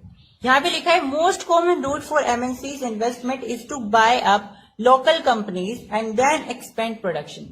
अब देखो, मैंने यहाँ पे आपको बताया था पहले, इससे पहले वाली स्लाइड में, कि एमएनसीज क्या करती है, प्रोडक्शन सेटअप करने से पहले वहां पे देखती है कि गवर्नमेंट की पॉलिसीज क्या है, और वहां पे पानी है या बिजली है या नहीं, बाकी बहुत सारी चीजें वो देखती है। अब एमएनसीज को ये काम बहुत डिफिकल्ट लगता है, क्योंकि एक तो इसमें बहुत ज्यादा टाइम लगाना पड़ता है, टाइम की इन्वेस्टमेंट होती है। अब एमएनसीज क्या करती है, उसके लिए आसान तरीका क्या होता है, जो भी उस देश की लोकल कंपनी है उसको खरीद लेती है और फिर उसको एक्सपेंड करती है। लोकल कंपनी क्या होती है, लोकल कंपनी एक ऐसी कंपनी होती है जो कि उसी देश के अंदर सीमित होती है, मतलब कि उस देश के बाहर वो प्रोडक्शन नहीं कर रही होती है, केवल और केवल उसी देश की वो कंपनी होती है, उसी देश के अंदर वो प्रोडक्शन कर रही होती है। अब उस देश की वो कंपनी है तो उस देश में उसका नाम भी होगा, है ना।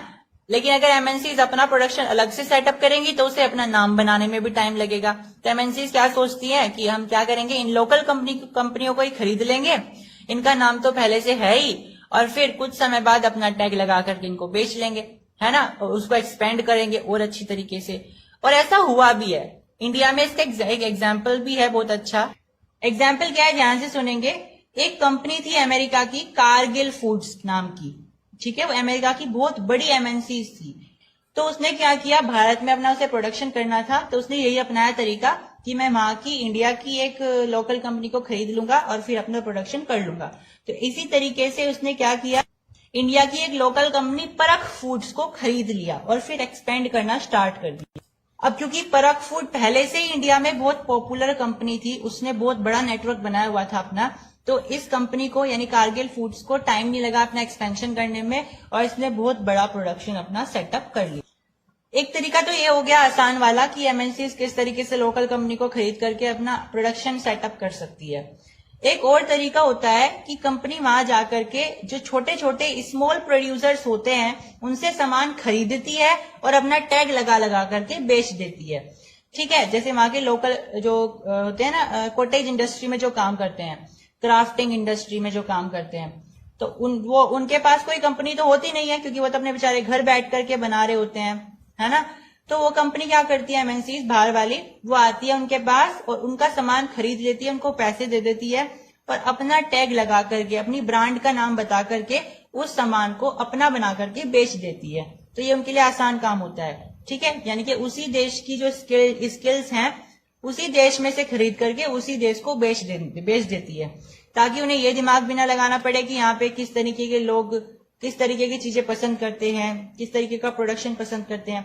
बस वो कंपनी क्या करती है, बाहर वाली कंपनीज एमएनसीज वहां पे आएंगी, स्मॉल प्रोड्यूसर के जो भी क्राफ्टिंग वाली चीजें होंगी या जो भी एक्स्ट्रा प्रोडक्शन होते हैं उन सबको खरीद लेगी और अपना टैग लगा करके बेच देती है।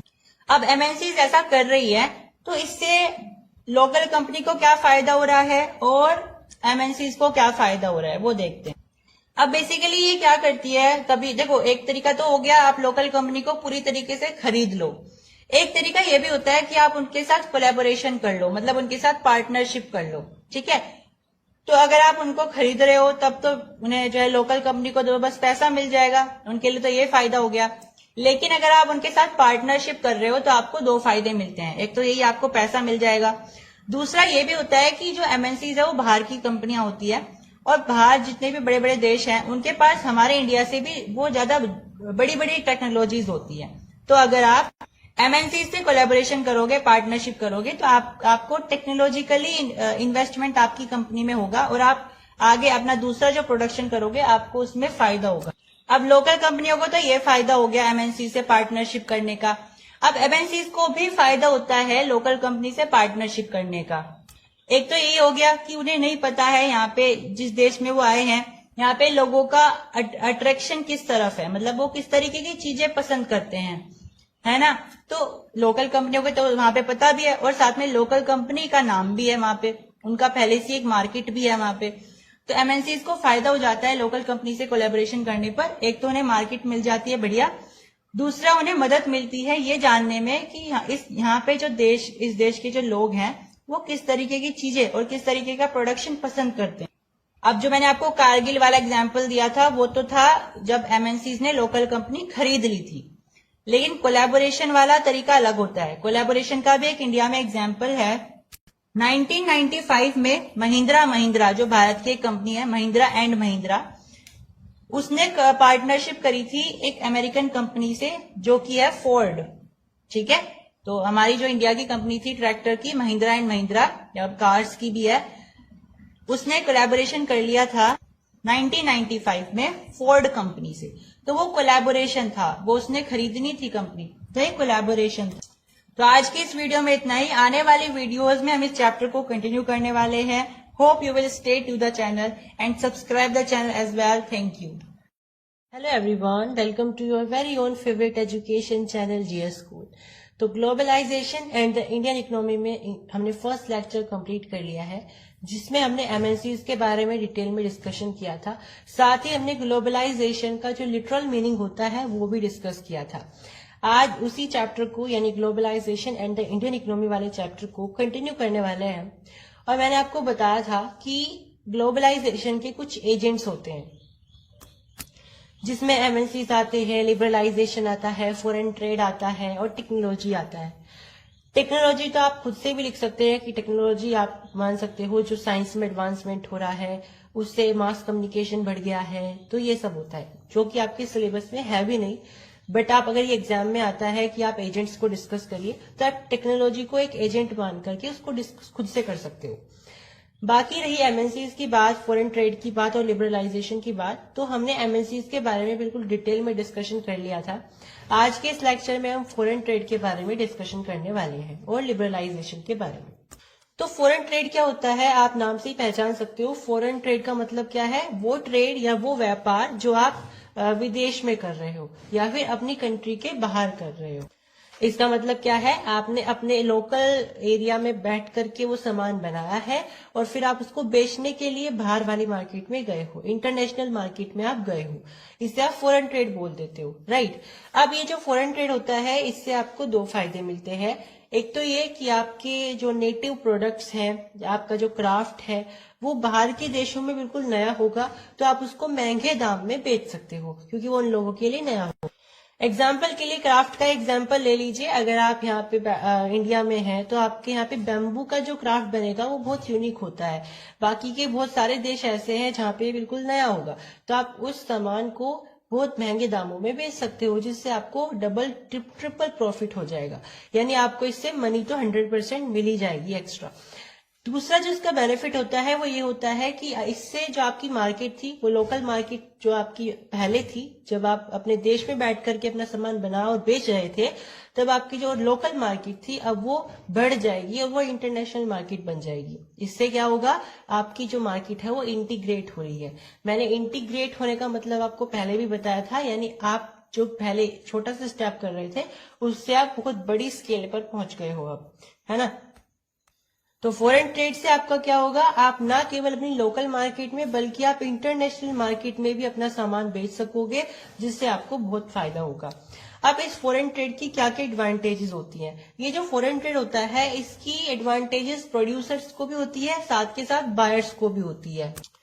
प्रोड्यूसर्स मतलब जो उस सामान को बना रहे हैं, और बायर्स मतलब जो उस सामान को खरीद रहे हैं। अब किस तरीके से प्रोड्यूसर्स को और बायर्स को फॉरेन ट्रेड का फायदा होता है वो देख लेते हैं। सबसे पहला बेनिफिट तो यही हो जाएगा कि आपका जो सामान है अब वो इंटरनेशनल मार्केट में जाएगा, जिससे आपको बहुत ज्यादा प्रॉफिट होगा, जो मैंने अभी डिस्कस किया इंटीग्रेशन ऑफ मार्केट वाले पॉइंट में। अब फॉरेन ट्रेड से क्या होगा, ना केवल जो प्रोड्यूसर्स हैं वो अपनी लोकल मार्केट में सामान बेचेंगे, बल्कि अब वो इंटरनेशनल मार्केट में जितनी दूसरी सिमिलर कंपनीज है उनके जैसी, उनसे कम्पीट भी करेंगे। मतलब अब उनका कंपटीशन भी हो जाएगा उनके साथ, है ना, हेल्दी कंपटीशन हो जाएगा। क्योंकि अभी तक वो क्या कर रहे थे, अपने देश में रहकर ही अपना सारा का सारा सामान जो है बेच रहे थे। अब जैसे ही फॉरेन ट्रेड की तरफ वो जाएंगे तो वो बाहर की दूसरी जो कंपनियां होंगी देश विदेश की, उनको देखेंगे कि भाई ये हमारे जैसा प्रदर्शन कर रही है, तो आगे हमें ऐसा अच्छा प्रोडक्ट बनाना है कि हमारी जो कंपनी है इस फलानी कंपनी को पीछे छोड़ दे, यानी कम्पीट कर सके उसके साथ। तो फॉरेन ट्रेड के एडवांटेजेस प्रोड्यूसर्स को कैसे होती है, एक तो उन्हें कंपटीशन करने को मिल जाता है, और कंपटीशन से ना बहुत फायदे हो जाते हैं। वो चाहता है कि हम इससे भी ज्यादा अच्छा प्रोडक्ट बनाएंगे, इससे भी ज्यादा अच्छा प्रोडक्ट बनाएंगे, तो इससे प्रोडक्ट्स की क्वालिटी बहुत अच्छी बढ़ती चली जाती है, वैरायटी बढ़ती चली जाती है कंपटीशन के चलते। ठीक है, साथ में कॉस्ट ऑफ प्रोडक्शन भी रिड्यूस हो जाता है, मतलब कि जिस कॉस्ट में आप प्रोडक्शन कर रहे थे अपने देश में रहते हुए, अब वो कॉस्ट ऑफ प्रोडक्शन घट जाता है। कैसे घटता है कॉस्ट ऑफ प्रोडक्शन, मैंने आपको लेक्चर नंबर 1 में बताया था। क्योंकि आप अगर देश विदेश में प्रोडक्शन करोगे जा करके, तो आपको आपका जो पैसा है वो बच जाएगा। जैसे चाइना में आप सस्ती जमीन पे मैन्युफैक्चरिंग कर सकते हो, तो वो जमीन जो आप अपने देश में बहुत महंगे दाम पे ले रहे थे, वो चाइना में सस्ते दाम पे मिल जाएगी मैन्युफैक्चरिंग के लिए। तो अलग अलग देश में अलग अलग तरह की जो है फैसिलिटीज होती हैं, जो बाकी देश से सस्ती मिल जाती है और बढ़िया क्वालिटी में मिल जाती है। तो अगर आप वेरियस जगह पे जाकर के अपना प्रोडक्शन सेट करोगे तो इससे बहुत अच्छा फायदा हो जाता है। इससे आपका जो कॉस्ट ऑफ प्रोडक्शन है वो घट जाता है, यानी कि आपको पैसा कम लगाना पड़ता है और आपको फिर वही चीज मिल भी जाती है, यानी कि आपको वो चीज मिल भी रही है लेकिन आपको पैसा भी कम लगाना पड़ रहा है। तो इससे ट्रेड, जो फॉरेन ट्रेड है, इससे ये भी फायदा हो जाता है। अब ये तो फायदे थे प्रोड्यूसर्स के लिए, यानी जो प्रोडक्ट्स को बना रहे हैं। अब बायर्स को क्या क्या फायदे होंगे, बायर्स मतलब जो सामान को खरीदने वाले। अब जैसा कि मैंने आपको बताया है कि फॉरेन ट्रेड से क्या होता है, कंपनीज के बीच में कंपटीशन बढ़ जाता है। अब जैसे ही कंपटीशन बढ़ेगा ना, एक कंपनी क्या सोचेगी, मैं दूसरी कंपनी से अच्छा सामान बना करके लाऊं, है ना, क्वालिटी और अच्छी कर सकूं, बेहतर कर सकूं। तो इसी चक्कर में क्या होता है, कंपनीज बहुत अच्छा सामान बनाने लगती है। अब सामान तो अच्छा बनाने लग गई, क्वालिटी अच्छी बनाई ताकि हमारी कंपनी में लोग आए सामान खरीदने के लिए, लेकिन फिर साथ में उन्हें क्या करना पड़ता है ना, दूसरी कंपनी के मुकाबले अपना जो सामान है वो सस्ते दाम पे रखना पड़ता है। क्योंकि जो बायर होते हैं उन्हें क्या चाहिए, उन्हें सस्ते दाम पे वही बढ़िया सामान चाहिए, यानी क्वालिटी भी होनी चाहिए लेकिन चीप भी होना चाहिए, सामान सस्ता भी होना चाहिए। तो ऐसे में क्या होता है, बहुत जब एक ही तरह की कंपनीज बहुत सारी हो जाती है जो एक ही तरह का प्रोडक्ट बना रही है, तो वो क्या करती है, एक दूसरे से कंपटीशन के चलते अपनी क्वालिटी भी बढ़ाती है और साथ के साथ जो प्राइस है उसको कम कर देती है, ताकि जो कंज्यूमर्स है या जो बायर्स है वो हमसे ही सामान खरीदे। तो इसमें बायर्स को क्या फायदा होता है, एक तो उन्हें क्वालिटी बढ़िया मिल जाती है, हर सामान की क्वालिटी अब बढ़िया आएगी। दूसरी बात ये होती है उन्हें सस्ते में मिल जाती है। तीसरी बात ये होती है कि उन्हें बहुत सारी चॉइस भी मिल जाती है, यानी अगर एक ही तरह की कंपनियां बहुत सारी होंगी तो उनकी मर्जी है, वो कोई सी कंपनी से खरीद सकते हैं, यानी अब उनके पास जो है चॉइस बहुत ज्यादा हो जाती है, वैरायटी बहुत ज्यादा हो जाती है। तो ये तो थे एडवांटेजेस ऑफ फॉरेन ट्रेड। अब देख लेते हैं कि फॉरेन ट्रेड का डिसएडवांटेज क्या होता है। अब इसको ना एक एग्जाम्पल से समझते हैं डिसएडवांटेज को। मान लीजिए हमारे देश में एक कंपनी थी, ठीक है, वो कोई भी प्रोडक्ट, मान लीजिए जूते की कंपनी थी, मान लीजिए शूज की कंपनी थी, शूज बनाने की कंपनी थी। अब क्या हुआ, बाहर से कोई एक कंपनी आई और उसने फॉरेन ट्रेड करना शुरू कर दिया हमारे देश में आकर के। उसने क्या किया, इतना ज्यादा एक्सपेंड करा, मतलब कि अपने जो प्राइसेस थे वो भी कम कर दिए, क्वालिटी इतनी ज्यादा बढ़ा दी। तो इससे क्या हुआ, जितने भी हमारे देश के लोग थे वो बाहर वाली कंपनी जो हमारे देश में बेचने आई थी शूज, उससे ही खरीदने लगे। यानी कि इतना ज्यादा इन्फ्लुएंस हो गया उसका कि सारे के सारे जो लोग थे, जितनी भी जनता थी या जितने भी बायर्स थे, वो सारे उसी कंपनी से खरीदने लगे अपने शूज। अब जो हमारी लोकल कंपनी थी जो हमारे देश में ही थी पहले, उससे कोई भी नहीं खरीद रहा है, तो वो क्या हो जाएगी, वो पेरिश हो जाएगी। तो इसकी डिसएडवांटेज यहीं से निकलती है कि फॉरेन ट्रेड की वजह से क्या होता है, लोकल कंपनीज, जो छोटी कंपनीज होती है जिनके पास ज्यादा बजट नहीं होता है, वो इस फॉरेन ट्रेड के सामने पेरिश हो जाती है, यानी कि दब जाती है कहीं ना कहीं, और वो जो है बिजनेस नहीं कर पाती अपना, ठीक है। क्योंकि बाहर वाली जो कंपनियां होती है उनके पास बहुत बजट भी होता है, वो वहां पे आकर के अपना प्राइसेस कम कर देती है, प्रोडक्शन करती है बढ़िया, और उससे क्या होता है, उन्हें वो एक तरीके से लोकल कंपनियों को पेरिश कर देती है, रिड्यूस कर देती है। अब फॉरेन ट्रेड इतना आसान नहीं होता है कि आप किसी भी देश में जाकर के घुस जाओ और वहां पे अपना सामान बेचना शुरू कर दो, इतना आसान नहीं होता है। ऑलमोस्ट सारे जो देश होते हैं वो अपने देश के अंदर फॉरेन ट्रेड कराने के लिए कुछ टैक्स लगाते हैं। अब टैक्स क्यों लगाए जा रहे हैं? वो इसलिए लगाए जाते हैं इसी चीज की वजह से, ताकि वो हमारी कंपनी में, हमारे देश में आकर के हमारी कंपनी को जो है पेरिश करेंगे, लेकिन उससे ही पहले हम उन पे टैक्स लगा देते हैं ताकि हमें थोड़ा बहुत फायदा हो जाए उनके यहाँ आने से।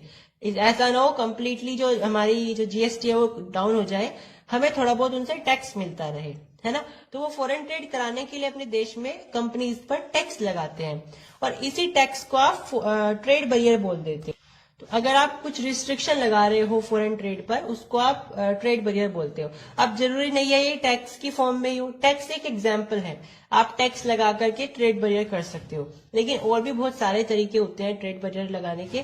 जैसे कुछ पॉलिसीज हो सकती है, कुछ स्कीम्स हो सकती है, उन सबको, उन रूल्स को, प्रोटोकॉल्स को आपको फॉलो करना होता है, तभी जाकर के आप अपनी किसी कंट्री में जाकर के अपनी कंपनी खोल सकते हो या ट्रेड कर सकते हो, है ना। तो ट्रेड बैरियर्स का मतलब ये नहीं है केवल कि आप टैक्स लगा दोगे, वहां पे जाकर के आपको उन सारे प्रोटोकॉल्स को फॉलो भी करना होता है जो उस फलाने देश की कंपनी ने लगाए होते हैं। अब देख लेते हैं लिबरलाइजेशन क्या है, जो कि एक एजेंट होता है ग्लोबलाइजेशन का, मैंने आपको पहले भी बताया था। अब जो लिबरलाइजेशन होता है वो एक तरीके से अपोजिट होता है या अपोज करता है ट्रेड बैरियर्स को। ट्रेड बैरियर्स क्या थे? जब आप बहुत सारे कानून लगा देते हो, पॉलिसीज लगा देते हो, प्रोटोकॉल्स लगा देते हो या टैक्स लगा देते हो फॉरेन ट्रेड पर, है ना, कि हमारी कंट्री में ट्रेड करने से पहले आपको इन सारे प्रोटोकॉल्स को फॉलो करना पड़ेगा। अब अगर आप, यानी कि अगर आप गवर्नमेंट है कंट्री के, तो अगर आप उन सारे प्रोटोकॉल्स को डिस्टॉर्ट कर देते हो, उनको हटा देते हो, तो उसको बोलेंगे लिबरलाइजेशन। मतलब आपने जो फॉरेन ट्रेड करने वाली कंपनीज थी उन सबको आजादी दे दी है कि आप जैसे मर्जी चाहे हमारे देश में आकर के लिबरलाइज होकर के अपना ट्रेड कर सकते हो। लिबरल होने का मतलब भी बेसिकली ये होता है कि आप उस चीज को फ्री कर दो। तो यहाँ पे जो प्रोटोकॉल्स लगाए गए थे, जो रिस्ट्रिक्शंस लगाए गए थे गवर्नमेंट के द्वारा, अगर उनको गवर्नमेंट हटा देती है, फ्री कर देती है बिल्कुल, तो उसको हम लिबरलाइजेशन बोलते हैं। अब ये एजेंट की होती है ग्लोबलाइजेशन की, क्योंकि जितना ज्यादा लिबरलाइजेशन होगा उतनी ज्यादा कंपनीज आपके देश में आएंगी, क्योंकि सबको भाई प्रोटोकॉल्स फॉलो करना किसको पसंद होता है?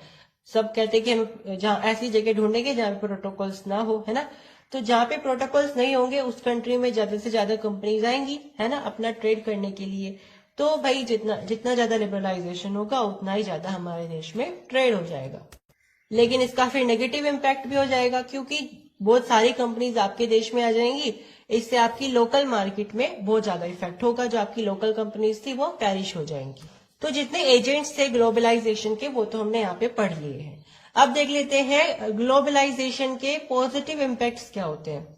मैंने आपको स्टार्टिंग में बताया था कि ग्लोबलाइजेशन बहुत अच्छी एक तरीके से हमारे सोसाइटी में एक ग्लिम्स होती है, जिससे हमारी सोसाइटी में डेवलपमेंट हो रही होती है। लेकिन इसके कुछ नेगेटिव इम्पैक्ट भी होते हैं। तो सबसे पहले देख लेते हैं इसके पॉजिटिव इम्पैक्ट क्या है। तो भाई ग्लोबलाइजेशन की वजह से आईटी में बहुत इंप्रूवमेंट हुआ है। आईटी मतलब इंफॉर्मेशन टेक्नोलॉजी। आजकल हम बिल्कुल निर्भर हो चुके हैं आईटी पर, तो ये ग्लोबलाइजेशन की वजह से ही हुआ है। दूसरा हम बोल सकते हैं टेक्नोलॉजी बहुत इंप्रूवमेंट हो गई है, ट्रांसपोर्टेशन आ गया, उसमें कम्युनिकेशन सिस्टम आ गया। ये सारी जो चीजें होती है ये टेक्नोलॉजी में आएंगी, तो टेक्नोलॉजिकली बहुत इंप्रूवमेंट हुआ है। दूसरा हम बोल सकते हैं शेयरिंग, यानी कि आजकल हम क्या करते हैं, कल्चरली, पॉलिटिकली अपनी मेथोडोलॉजीज को, अपने प्रोटोकॉल्स को शेयर करते रहते हैं और साथ में इंटीग्रेट करते रहते हैं। तो इसकी बहुत सारी पॉजिटिव इम्पैक्ट इस तरीके से बनाई जा सकती है। बात करें नेगेटिव इम्पैक्ट्स की, तो नेगेटिव इम्पैक्ट इसमें क्या आ जाएगा, पोल्यूशन।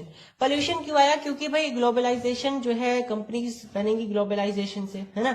ग्लोबलाइजेशन से आप बाहर दूसरे देश में जाकर के कंपनीज बनाओगे, तो वहां पे क्या होगा, उतना ही पोल्यूशन भी होगा। क्योंकि कंपनीज क्या करती है, फिर अगर वो फैक्ट्रीज हैं तो वो क्या करेंगी, धुआं जो है निकालेंगे अपने कंपनी से, डिस्चार्ज करेंगे धुएं को, यानी कि पोल्यूशन को एक तरीके से वो क्रिएट करती है। चाहे वो वाटर पोल्यूशन हो, धुआं तो एयर पोल्यूशन हो गया, हो सकता है वो डर्टी वाटर आपकी रिवर्स में डिस्चार्ज कर दे जिससे आपको वाटर पोल्यूशन हो सकता है वो वाटर पोल्यूशन भी ना करके जितना भी डिस्चार्ज था वो आपकी मिट्टी में डाल दे जा करके, तो उससे सॉइल पोल्यूशन हो जाएगा।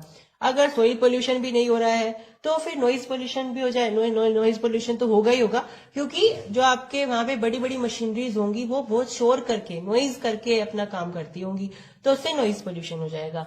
अल्टीमेटली अब ये बोल सकते हैं कि ग्लोबलाइजेशन की वजह से अगर कंपनीज बन रही है या फैक्ट्रीज बन रही है, उससे आपके यहाँ पे कंट्री में पोल्यूशन तो होगा ही होगा, चाहे वो किसी भी तरह का पोल्यूशन हो, पर पोल्यूशन होना तो तय है। दूसरा क्या है, increasing gap between poor and rich. अब ये बहुत इंपॉर्टेंट है, इसको ध्यान से समझेंगे। अब ग्लोबलाइजेशन से क्या होता है, जो लोग अमीर होते हैं वही ग्लोबलाइजेशन का अच्छे से फायदा उठा सकते हैं, क्योंकि उनके पास बजट होता है इतना, वो दूसरे देश में जाकर के फॉरेन ट्रेड कर सकते हैं, उनके पास और ज्यादा पैसा आता चला जाएगा। लेकिन जो गरीब लोग हैं वो तो भाई लोकल लोग हैं, उनके पास इतना पैसा नहीं है कि वो फॉरेन ट्रेड कर सके, वो तो वही लोकल मार्केट में रहेंगे, तो उनके पास जितना थोड़ा बहुत पैसा था उससे वो बेचेंगे। लेकिन क्योंकि उसी देश में फिर बाहर की कंपनी आकर के उनकी कंपनी को पेरिश कर देगी, तो जो गरीब लोग थे वो और ज्यादा गरीब हो जाएंगे, क्योंकि अब उनसे कोई सामान नहीं खरीदेगा। सस्ता वो कर नहीं सकते, क्योंकि उन्हें इतनी लागत ही आ रही है, वो बचत कहाँ से करेंगे फिर। तो इन सब से क्या होता है, जो गरीब है वो और ज्यादा गरीब होता चला जाता है, और जो अमीर लोग हैं जिनके जो ग्लोबलाइजेशन का सही ढंग से उपयोग कर पा रहे हैं, वो और ज्यादा अमीर होते चले जाते हैं। इससे क्या होता है, गरीब और अमीर में बहुत गैप आने लगता है ना। दूसरी बात ये होती है, इसमें कंपटीशन बहुत होता है, क्या बोलते हैं इसको, ग्लोबलाइजेशन में, क्योंकि आजकल आप देखोगे तो आईटी सेक्टर में इतनी ज्यादा वैकेंसीज नहीं है, क्योंकि सारी वैकेंसीज फुल हो चुकी हैं। हालांकि वैकेंसीज बहुत सारी है, आजकल बहुत ज्यादा डिमांड है आईटी की, पर आजकल की जो यूथ है वो सारी की सारी आईटी की तरफ जा रही है, यानी कंपटीशन बहुत ज्यादा है, तो आपको सीट्स बहुत मुश्किल से मिलती हैं। यानी आपको एनरोल करने के लिए इतना कंपटीशन करना पड़ेगा कि कुछ लोग तो इसमें अनएम्प्लॉयड ही रह जाते हैं। दूसरी बात होती है लो वेजेस टू लेबरर्स। अब क्योंकि इतना ज्यादा कंपटीशन है, तो कंपनी अगर आपको थोड़े दाम पे भी रखेगी तो आप सवाल जवाब नहीं कर सकते हो, क्योंकि वो आपको कहेगी ठीक है चले जाओ, हमारे पास तो और भी बहुत सारे लोग हैं जो बाहर लाइन बना के खड़े हुए हैं।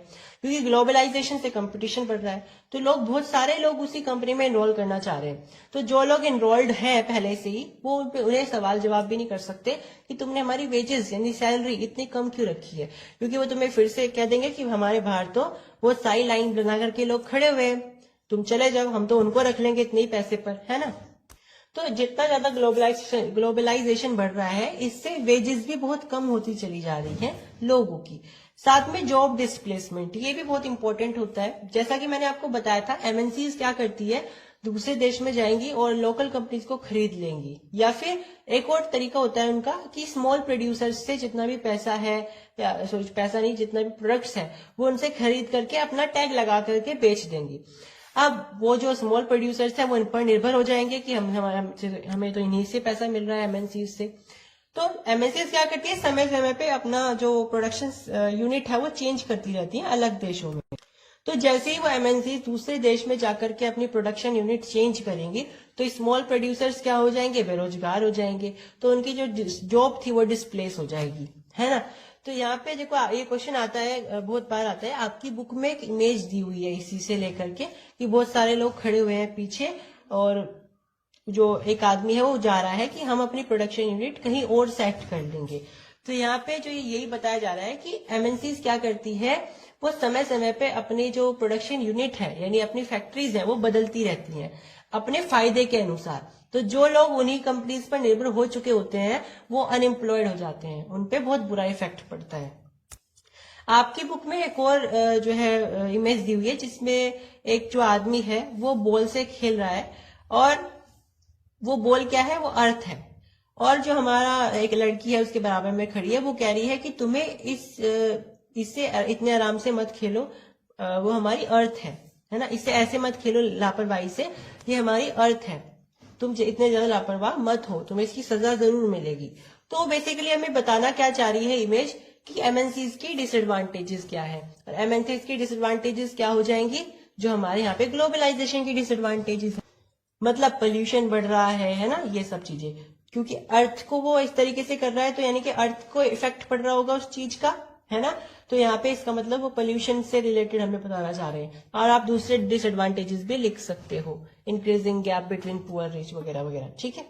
तो मैंने आपको बताया था ट्रेड बैरियर्स के बारे में। अब ट्रेड बैरियर्स का ना गवर्नमेंट बहुत अच्छे से यूज करती है, उसको बहुत वर्सेटिलिटी के साथ यूज करती है। मान लीजिए उनकी जो कंट्री है वो अभी वो चाहते हैं कि हमारी कंट्री इस लायक हो जाए कि वो दूसरी कंट्रीज के जो कंपनीज हैं उससे compete करे, तो वो पहले अपनी कंपनीज को, अपनी लोकल कंपनीज को समय देंगी कि वो इस लायक हो जाए, उसके बाद फिर उनको अलाउ करेंगी। तो ऐसे में वो ट्रेड बैरियर्स का बहुत अच्छे से इस्तेमाल कर सकते हैं, जैसे भारत वालों ने भी किया था। अब इसमें क्या होता है, वो ट्रेड बैरियर लगा सकते हैं, इतना उनकी कंपनी तैयार हो रही है कि हमें बाहर वाली कंपनी से compete करना है, और फिर बाद में वो अपनी कंपनी से कह देंगी कि वो बाहर जाकर के ट्रेड करे, या फिर दूसरी जो कंपनीज है वो हमारे यहाँ पे आकर के compete करें, क्योंकि वो अब ट्रेड बैरियर हटा चुके होंगे। तो मेरा कहने का मतलब बेसिकली इतना सा है कि ट्रेड बैरियर से क्या होता है, आप अलाउ करते हो बाहर वाली कंपनीज को कि हमारी कंट्री में आकर के हमारी दूसरी लोकल कंपनीज से compete करो या ना, है ना। तो अगर आपने ट्रेड बैरियर लगाए हुए हैं तो बहुत कम कंपनीज आएंगी, तो आपको आपकी जो लोकल कंपनीज है वो बहुत कम ट्रेड कर पाएगी, बहुत कम कह सकते हैं हम compete कर पाएगी, तो उसी का फ्लरिश हो जाएगा। लेकिन अगर आप ट्रेड बैरियर हटा देते हो तो ज्यादा से ज्यादा कंपनीज आपके देश में आएंगी ट्रेड करने के लिए, और आपकी जो लोकल कंपनी है वो compete करेगी उससे। अब ऐसे में हो सकता है आपकी कंपनी पेरिश हो जाए। अगर आपकी कंपनी वाले के जो प्रोडक्ट है वो वाकई बहुत अच्छे हैं, तो हो सकता है आपकी कंपनी उनको ही पेरिश कर दे। तो ऐसा ही भारत में भी हुआ था। इंडिपेंडेंस के बाद भारत की जो गवर्नमेंट है उसने बैरियर्स लगा दिए थे ट्रेड पर, कि अभी हम बैरियर लगाएंगे, पहले हम अपनी कंट्री की जो कंपनीज है उनको तैयार करेंगे कि वो इस लायक हो जाएं कि बाहर वाली जो कंपनीज अगर आए उनको compete करने के लिए, तो हमारी कंपनी उनको मुंह तोड़ जवाब दे, या बेसिकली उन्हें compete कर पाए बहुत अच्छे से, है ना। तो उसके बाद क्या होता है, 1950s और 1960s में इंडस्ट्रीज बननी स्टार्ट हो जाती हैं बहुत तेजी से, और कंपटीशन जो है बहुत ज्यादा बढ़ जाता है। तो इंडिया क्या करती है, फिर 1991 में अपने ये पॉलिसी बनाती है कि अब हम फॉरेन ट्रेड को अलाउ कर देंगे, मतलब ट्रेड बैरियर को अब हम हटा देंगे। यानी कि इंडिपेंडेंस के बाद इन्होंने अब 1991 में जाकर के ट्रेड बैरियर्स को हटाए, यानी अब उन्हें लग रहा था कि हमारी जो कंपनीज हैं अब वो उन्हें compete कर पाएंगी बाहर वाली कंपनीज को। अब जो है बाहर वाली कंपनीज यहाँ पे आएंगी और जाकर के उन्हें compete करेंगी। तो इंडियन गवर्नमेंट ने 1991 में, ये लिखा है 1991 में, कुछ ऐसी पॉलिसीज लगाई जिससे बाहर वाली कंपनीज आकर के वहां पे ट्रेड करने लगी। तो बेसिकली उन्होंने क्या किया, लिबरलाइजेशन लगा दिया, यानी कि ट्रेड बैरियर्स को हटा दिए। अब ये जो उन्होंने फैसला लिया ना, उन्हें किसने सजेस्ट किया था, WTO ने सजेस्ट किया था। अब ये WTO क्या है, ये एक संस्था है जो कि ट्रेड वगैरह को संभालती है दुनिया भर के देशों की।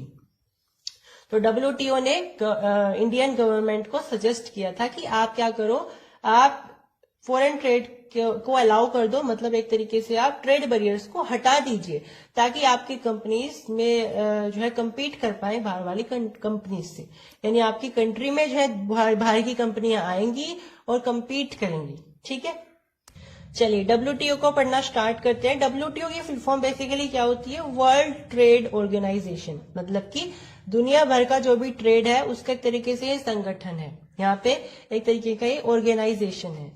और ये कब बना था, 1 जनवरी 1995 में बना था। ठीक है, 1 जनवरी 1995। अब ये क्यों बनाया गया, इसका एम क्या था इसको बनाने का, इससे बनाने का मेनली जो मकसद था वो ये था कि इंटरनेशनल मार्केट या इंटरनेशनल जो ट्रेड है उसको लिबरलाइज किया जाए। मतलब कि जितने भी देश हैं वो आपस में मिलजुल करके या फिर आप एक दूसरे के देश में जा करके ट्रेड करें। इसका मेन मकसद ये था कि जो दूसरे देश हैं वो सारे के सारे आपस में एक दूसरे के देश में जा करके ट्रेड करें। यानी बेसिकली इसका मकसद था कि ये फॉरेन ट्रेड को बढ़ावा दे, और इसको डेवलप्ड कंट्रीज के इनिशिएटिव में बनाया गया था। अब डेवलप्ड कंट्रीज क्या होती है, मैंने चैप्टर 1 में डिटेल में डिस्कशन किया था। अब मुझे कमेंट बॉक्स में 2 डेवलप्ड कंट्रीज के नाम बताइए।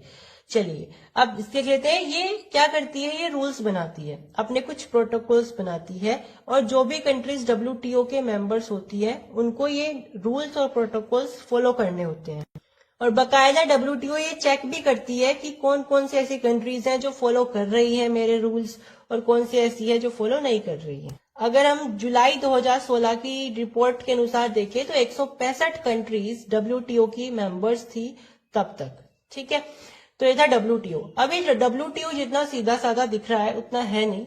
WTO की भी कुछ अनफेयर साइड्स हैं, मतलब ये भी, इसके भी कुछ काले सच है, डार्क ट्रूथ्स है, वो हम देख लेते हैं। अब WTO जो है ना, वो डेवलप्ड कंट्रीज के इनिशिएटिव में स्टार्ट की गई थी, जैसे कि मैंने आपको फर्स्ट लाइन में बताया है कि ये डेवलप्ड कंट्रीज के इनिशिएटिव में स्टार्ट करी गई थी। तो अब क्योंकि ये स्टार्ट भी उन लोगों के द्वारा की गई है जो डेवलप्ड कंट्रीज हैं, तो उनसे तो भेदभाव होगा ही। तो यहाँ पे एक एग्जाम्पल लिखा है कि डेवलप्ड कंट्रीज जैसे कि अमेरिका है, यूएस है। अब ये जो कंट्रीज है इनमें खेती बहुत कम लोग करते हैं। अब भारत में तो ज्यादा से ज्यादा लोग खेती ही करते हैं, लेकिन अमेरिका जैसे देश में, यूएस जैसे देश में खेती बहुत कम होती है। एग्रीकल्चर की वजह से यूएस जैसी कंट्री में केवल और केवल 1% की जीडीपी में योगदान जाता है। मतलब उनकी जितनी भी जीडीपी है उसमें से केवल 1% ही एग्रीकल्चर की वजह से आती है। और अगर बात करें एम्प्लॉयमेंट रेट की तो 0.5, मतलब आधी परसेंट ही ऐसी वहां पे जनसंख्या है जो एम्प्लॉयड है केवल खेती की वजह से। मतलब बहुत कम लोग खेती में इन्वॉल्व है, एग्रीकल्चर में इन्वॉल्व।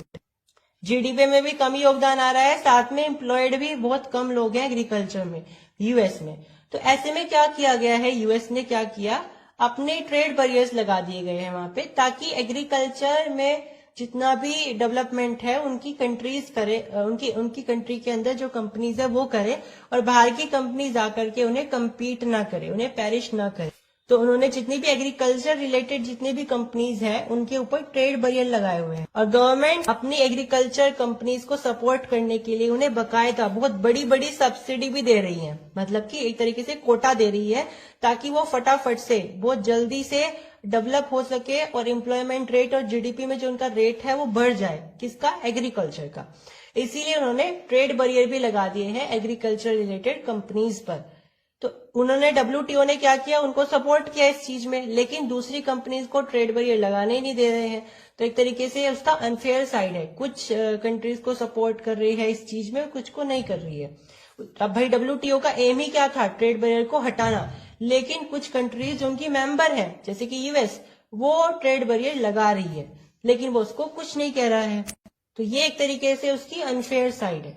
अब एक क्वेश्चन आ जाता है कभी कभी कि क्या भारत में भी ऐसी कोई कंपनियां हैं जो MNCs की तरह हैं, यानी कि क्या भारत की कोई कंपनी बाहर जाकर के अपनी प्रोडक्शन यूनिट कर रही है, अपना ऑपरेट कर रही है? तो हाँ, बहुत सारी कंपनीज ऐसी है, जैसे टाटा मोटर जो कि ऑटोमोबाइल्स की कंपनी है, इन्फोसिस जो कि IT की कंपनी है, एशियन पेंट्स जो कि पेंट्स की कंपनी है, और रैनबैक्सी जो कि मेडिसिन की कंपनी है। तो ये कुछ ऐसी कंपनियां हैं जो कि MNCs हैं और भारत की हैं। अब हम देखने वाले हैं कि गवर्नमेंट, किसी भी कंट्री की गवर्नमेंट क्या क्या ऐसे स्टेप्स उठाती है जिससे फॉरेन इन्वेस्टमेंट को वो अट्रैक्ट कर सके, मतलब कि फॉरेन ट्रेड को एक तरीके से अपने देश में अट्रैक्ट कर सके और उन्हें फॉरेन इन्वेस्टमेंट मिले एक तरीके से। क्योंकि सरकार का तो फायदा ही है, जितनी ज्यादा उसके देश में कंपनीज आएंगी उसे टैक्स मिलेगा, और टैक्स मिलने के बाद एक तरीके से उसकी GST बढ़ेगी, है ना, और उसे एक तरीके से उसकी नेशनल इनकम आ जाएगी, है ना। तो सरकार को इस चीज से कहीं ना कहीं फायदा ही होता है। तो सरकार क्या करती है, कुछ ऐसे कदम उठाती है जिससे फॉरेन इन्वेस्टमेंट को अपनी कंट्री में अट्रैक्ट किया जा सके। इन्हीं स्टेप्स में सबसे पहला स्टेप होता है SEZs का। SEZs क्या होते हैं? Special economic zones. अब स्पेशल इकोनॉमिक जोन्स क्या होते हैं? स्पेशल इकोनॉमिक जोन मतलब होता है इंडस्ट्रियल जोन, मतलब ऐसे इलाके जहाँ पे इंडस्ट्रियल काम चलता है। तो गवर्नमेंट क्या करती है, कुछ ऐसे एरियाज को इंडस्ट्री से रिलेटेड डेडिकेट कर देती है जो बस इंडस्ट्रियल एरिया ही कहलाएंगे। अब मतलब वो जो पूरा जोन है वो इंडस्ट्रियल ही कहलाएगा। तो ऐसे एरिया जहाँ पे केवल इंडस्ट्रियल जोन होगा, इंडस्ट्रियल काम चलेंगे, ऐसे एरियाज को आप स्पेशल इकोनॉमिक जोन्स का नाम दे देते हो। अब ये जो एरिया होते हैं ऐसे वैसे एरिया नहीं होते हैं, इन एरियाज में बहुत अच्छी अच्छी फैसिलिटीज होती हैं, जैसे ट्रांसपोर्ट की बढ़िया फैसिलिटी होगी, ताकि कंपनी जो सामान बनाए उसे ट्रांसपोर्ट करने में ज्यादा मतलब एक तरीके से टाइम ना लगे, है ना। ट्रांसपोर्ट की फैसिलिटी होगी, इलेक्ट्रिसिटी, वाटर, रोड, है ना, स्टोरेज, रिक्रिएशनल और एजुकेशनल फैसिलिटीज भी होगी। अब ये जो कंपनीज हैं जो SEZs वाले एरिया में अपना प्रोडक्शन सेट करने वाली है, इन्हें एक और फायदा हो जाता है कि उन्हें 5 साल तक कोई टैक्स नहीं पे करना पड़ता। यानी अगर वो इसी साल आई है तो इनिशियली जो 5 साल उनके होंगे, शुरू के जो 5 साल होंगे, उन 5 सालों में उन्हें कोई भी टैक्स पे नहीं करना पड़ेगा। गवर्नमेंट ने उनको इतनी छूट दे दी। मतलब एक तो ये हो गया कि उनके लिए ऐसी जेट्स बनाओ, उसमें हर तरीके की फैसिलिटीज करो। दूसरा ये भी हो गया कि उन्हें अब टैक्स भी पे नहीं करना पड़ेगा शुरू के 5 साल तक। साथ में गवर्नमेंट उन कंपनीज के लिए लेबर लॉज में भी कुछ फ्लेक्सिबिलिटीज बना देती है। मतलब कि जैसे बहुत ज्यादा स्ट्रिक्ट नहीं होती उनके लिए कि भाई अगर आपको ऐसा है कि आपने किसी लेबर को एम्प्लॉय किया और फिर उसको हटा दिया एकदम से, उसको कोई भी सब्सिडी नहीं दी है हटाने की, तो ऐसा नहीं होगा। गवर्नमेंट क्या करती है, इन सबको अलाउ करती है कि भाई तुम्हारी मर्जी, तुम जिस तरीके से अपने लेबर लॉज को बनाना चाहते हो बनाओ। वो थोड़े कहने को तो गवर्नमेंट क्या करती है, लेबर लॉज बनाती है, लेकिन अगर ये जो कंपनीज है जो ऐसी जेट्स में रह रही है या जो फॉरेन कंपनीज हमारे देश में ट्रेड करने के लिए आई है, उनको एक तरीके से फ्लेक्सिबल हो जाती है, उनके लिए लचीली हो जाती है। मतलब उन्हें जो करना है करने दो। यानी नाम के लिए बहुत सारे लॉज लगे होते हैं पर उनको वो कुछ नहीं कहती है। क्यों नहीं कह रही है? क्योंकि एक तरीके से इसमें गवर्नमेंट का ही फायदा हो रहा है कि बाहर की जितनी ज्यादा कंपनीज हमारे देश में आएंगी तो वो उनके लिए फायदा है। और कंपनीज जो है उसी एरिया में आएंगी जहां पे उन्हें कम प्रोटोकॉल्स को फॉलो करना पड़े। तो भारत में बहुत सारे लेबर लॉज तो है, लेकिन कंपनी जो गवर्नमेंट क्या करती है, कुछ लॉज को फ्लेक्सिबली ले लेती है। और ऐसे ही लॉज में आते हैं लेबर लॉज। यानी कि गवर्नमेंट क्या करेगी, लेबर लॉज में फ्लेक्सिबिलिटी शो करेगी कि आपको आपकी मर्जी, आप लेबर लॉज अपने अनुसार मॉडिफाई कर सकते हो, हम उसमें छूट दे रहे हैं आपको। अब लेबर लॉज में देखो क्या होता है, लेबर लॉज में सारे कानून आ जाएंगे लॉज वाले, सॉरी लेबर वाले, मतलब कि मजदूरी वाले, कि आपको कितने घंटे काम करवाना है, इससे ज्यादा घंटे काम नहीं करवाना है लेबर से, इतनी सैलरी तो मिनिमम होनी ही चाहिए, आप अगर उसे लेबर को डिस्प्लेस कर रहे हो तो उसको सब्सिडी दे दीजिए। चलिए अब देखते हैं कि ग्लोबलाइजेशन को हम और ज्यादा फेयर कैसे बना सकते हैं। और ज्यादा फेयर बनाने का मतलब क्या होता है कि हम ग्लोबलाइजेशन को पॉजिटिवली कैसे और ज्यादा ले सकते हैं, या बोले तो इसका पॉजिटिव इम्पैक्ट और ज्यादा कैसे फैला सकते हैं। तो इसमें गवर्नमेंट का सबसे बड़ा रोल होता है एक तो, यानी ग्लोबलाइजेशन को एक ऐसी स्केल पे हमें ऑपरेट करना चाहिए ताकि रिच और पुअर के बीच में एक डिस्टेंस ना बने। यानी ग्लोबलाइजेशन से रिलेटेड हमें ऐसी पॉलिसीज को लागू करना चाहिए ताकि जो गरीब लोग हैं वो भी उससे फायदा उठा सके। ऐसा ना हो गरीब गरीब होता जा रहा है, अमीर अमीर होता चला जा रहा है, उनके बीच में गैप होता चला जा रहा है। तो ऐसा ना हो करके कैसा हो कि गवर्नमेंट ऐसी पॉलिसीज लागू करे जिससे ग्लोबलाइजेशन गरीब और अमीर दोनों के लिए बहुत ज्यादा इम्पोर्टेंट हो जाए और बहुत अच्छा हो, दोनों के लिए गुड हो। दूसरा होता है लेबर लॉज, मतलब कि गवर्नमेंट को लेबर लॉज स्ट्रिक्टली लगाने चाहिए ताकि जो वर्कर्स हैं उनको फायदा हो सके। भाई लेबर लॉज क्या होते हैं, जैसा कि मैंने आपको बताया, लेबर लॉज में बेसिकली ये होता है कि लेबर को मिनिमम आपको वेजेस इतनी देनी है, इससे आपको कम वेजेस नहीं देनी है उनको, और ज्यादा घंटे काम नहीं करवाना, इतने फिक्स्ड घंटे होने चाहिए काम कराने के। तो ये बेसिकली वर्कर्स के राइट होते हैं। और अगर आप इसमें फ्लेक्सिबिलिटी दिखा रहे हो इसका मतलब आप वर्कर्स के राइट्स को डिमोलिश कर रहे हो। एक और हो सकता है जिससे गवर्नमेंट क्या कर सकती है, ग्लोबलाइजेशन को फेयर बना सकती है, वो तरीका होता है स्मॉल प्रोड्यूसर्स को सपोर्ट करना।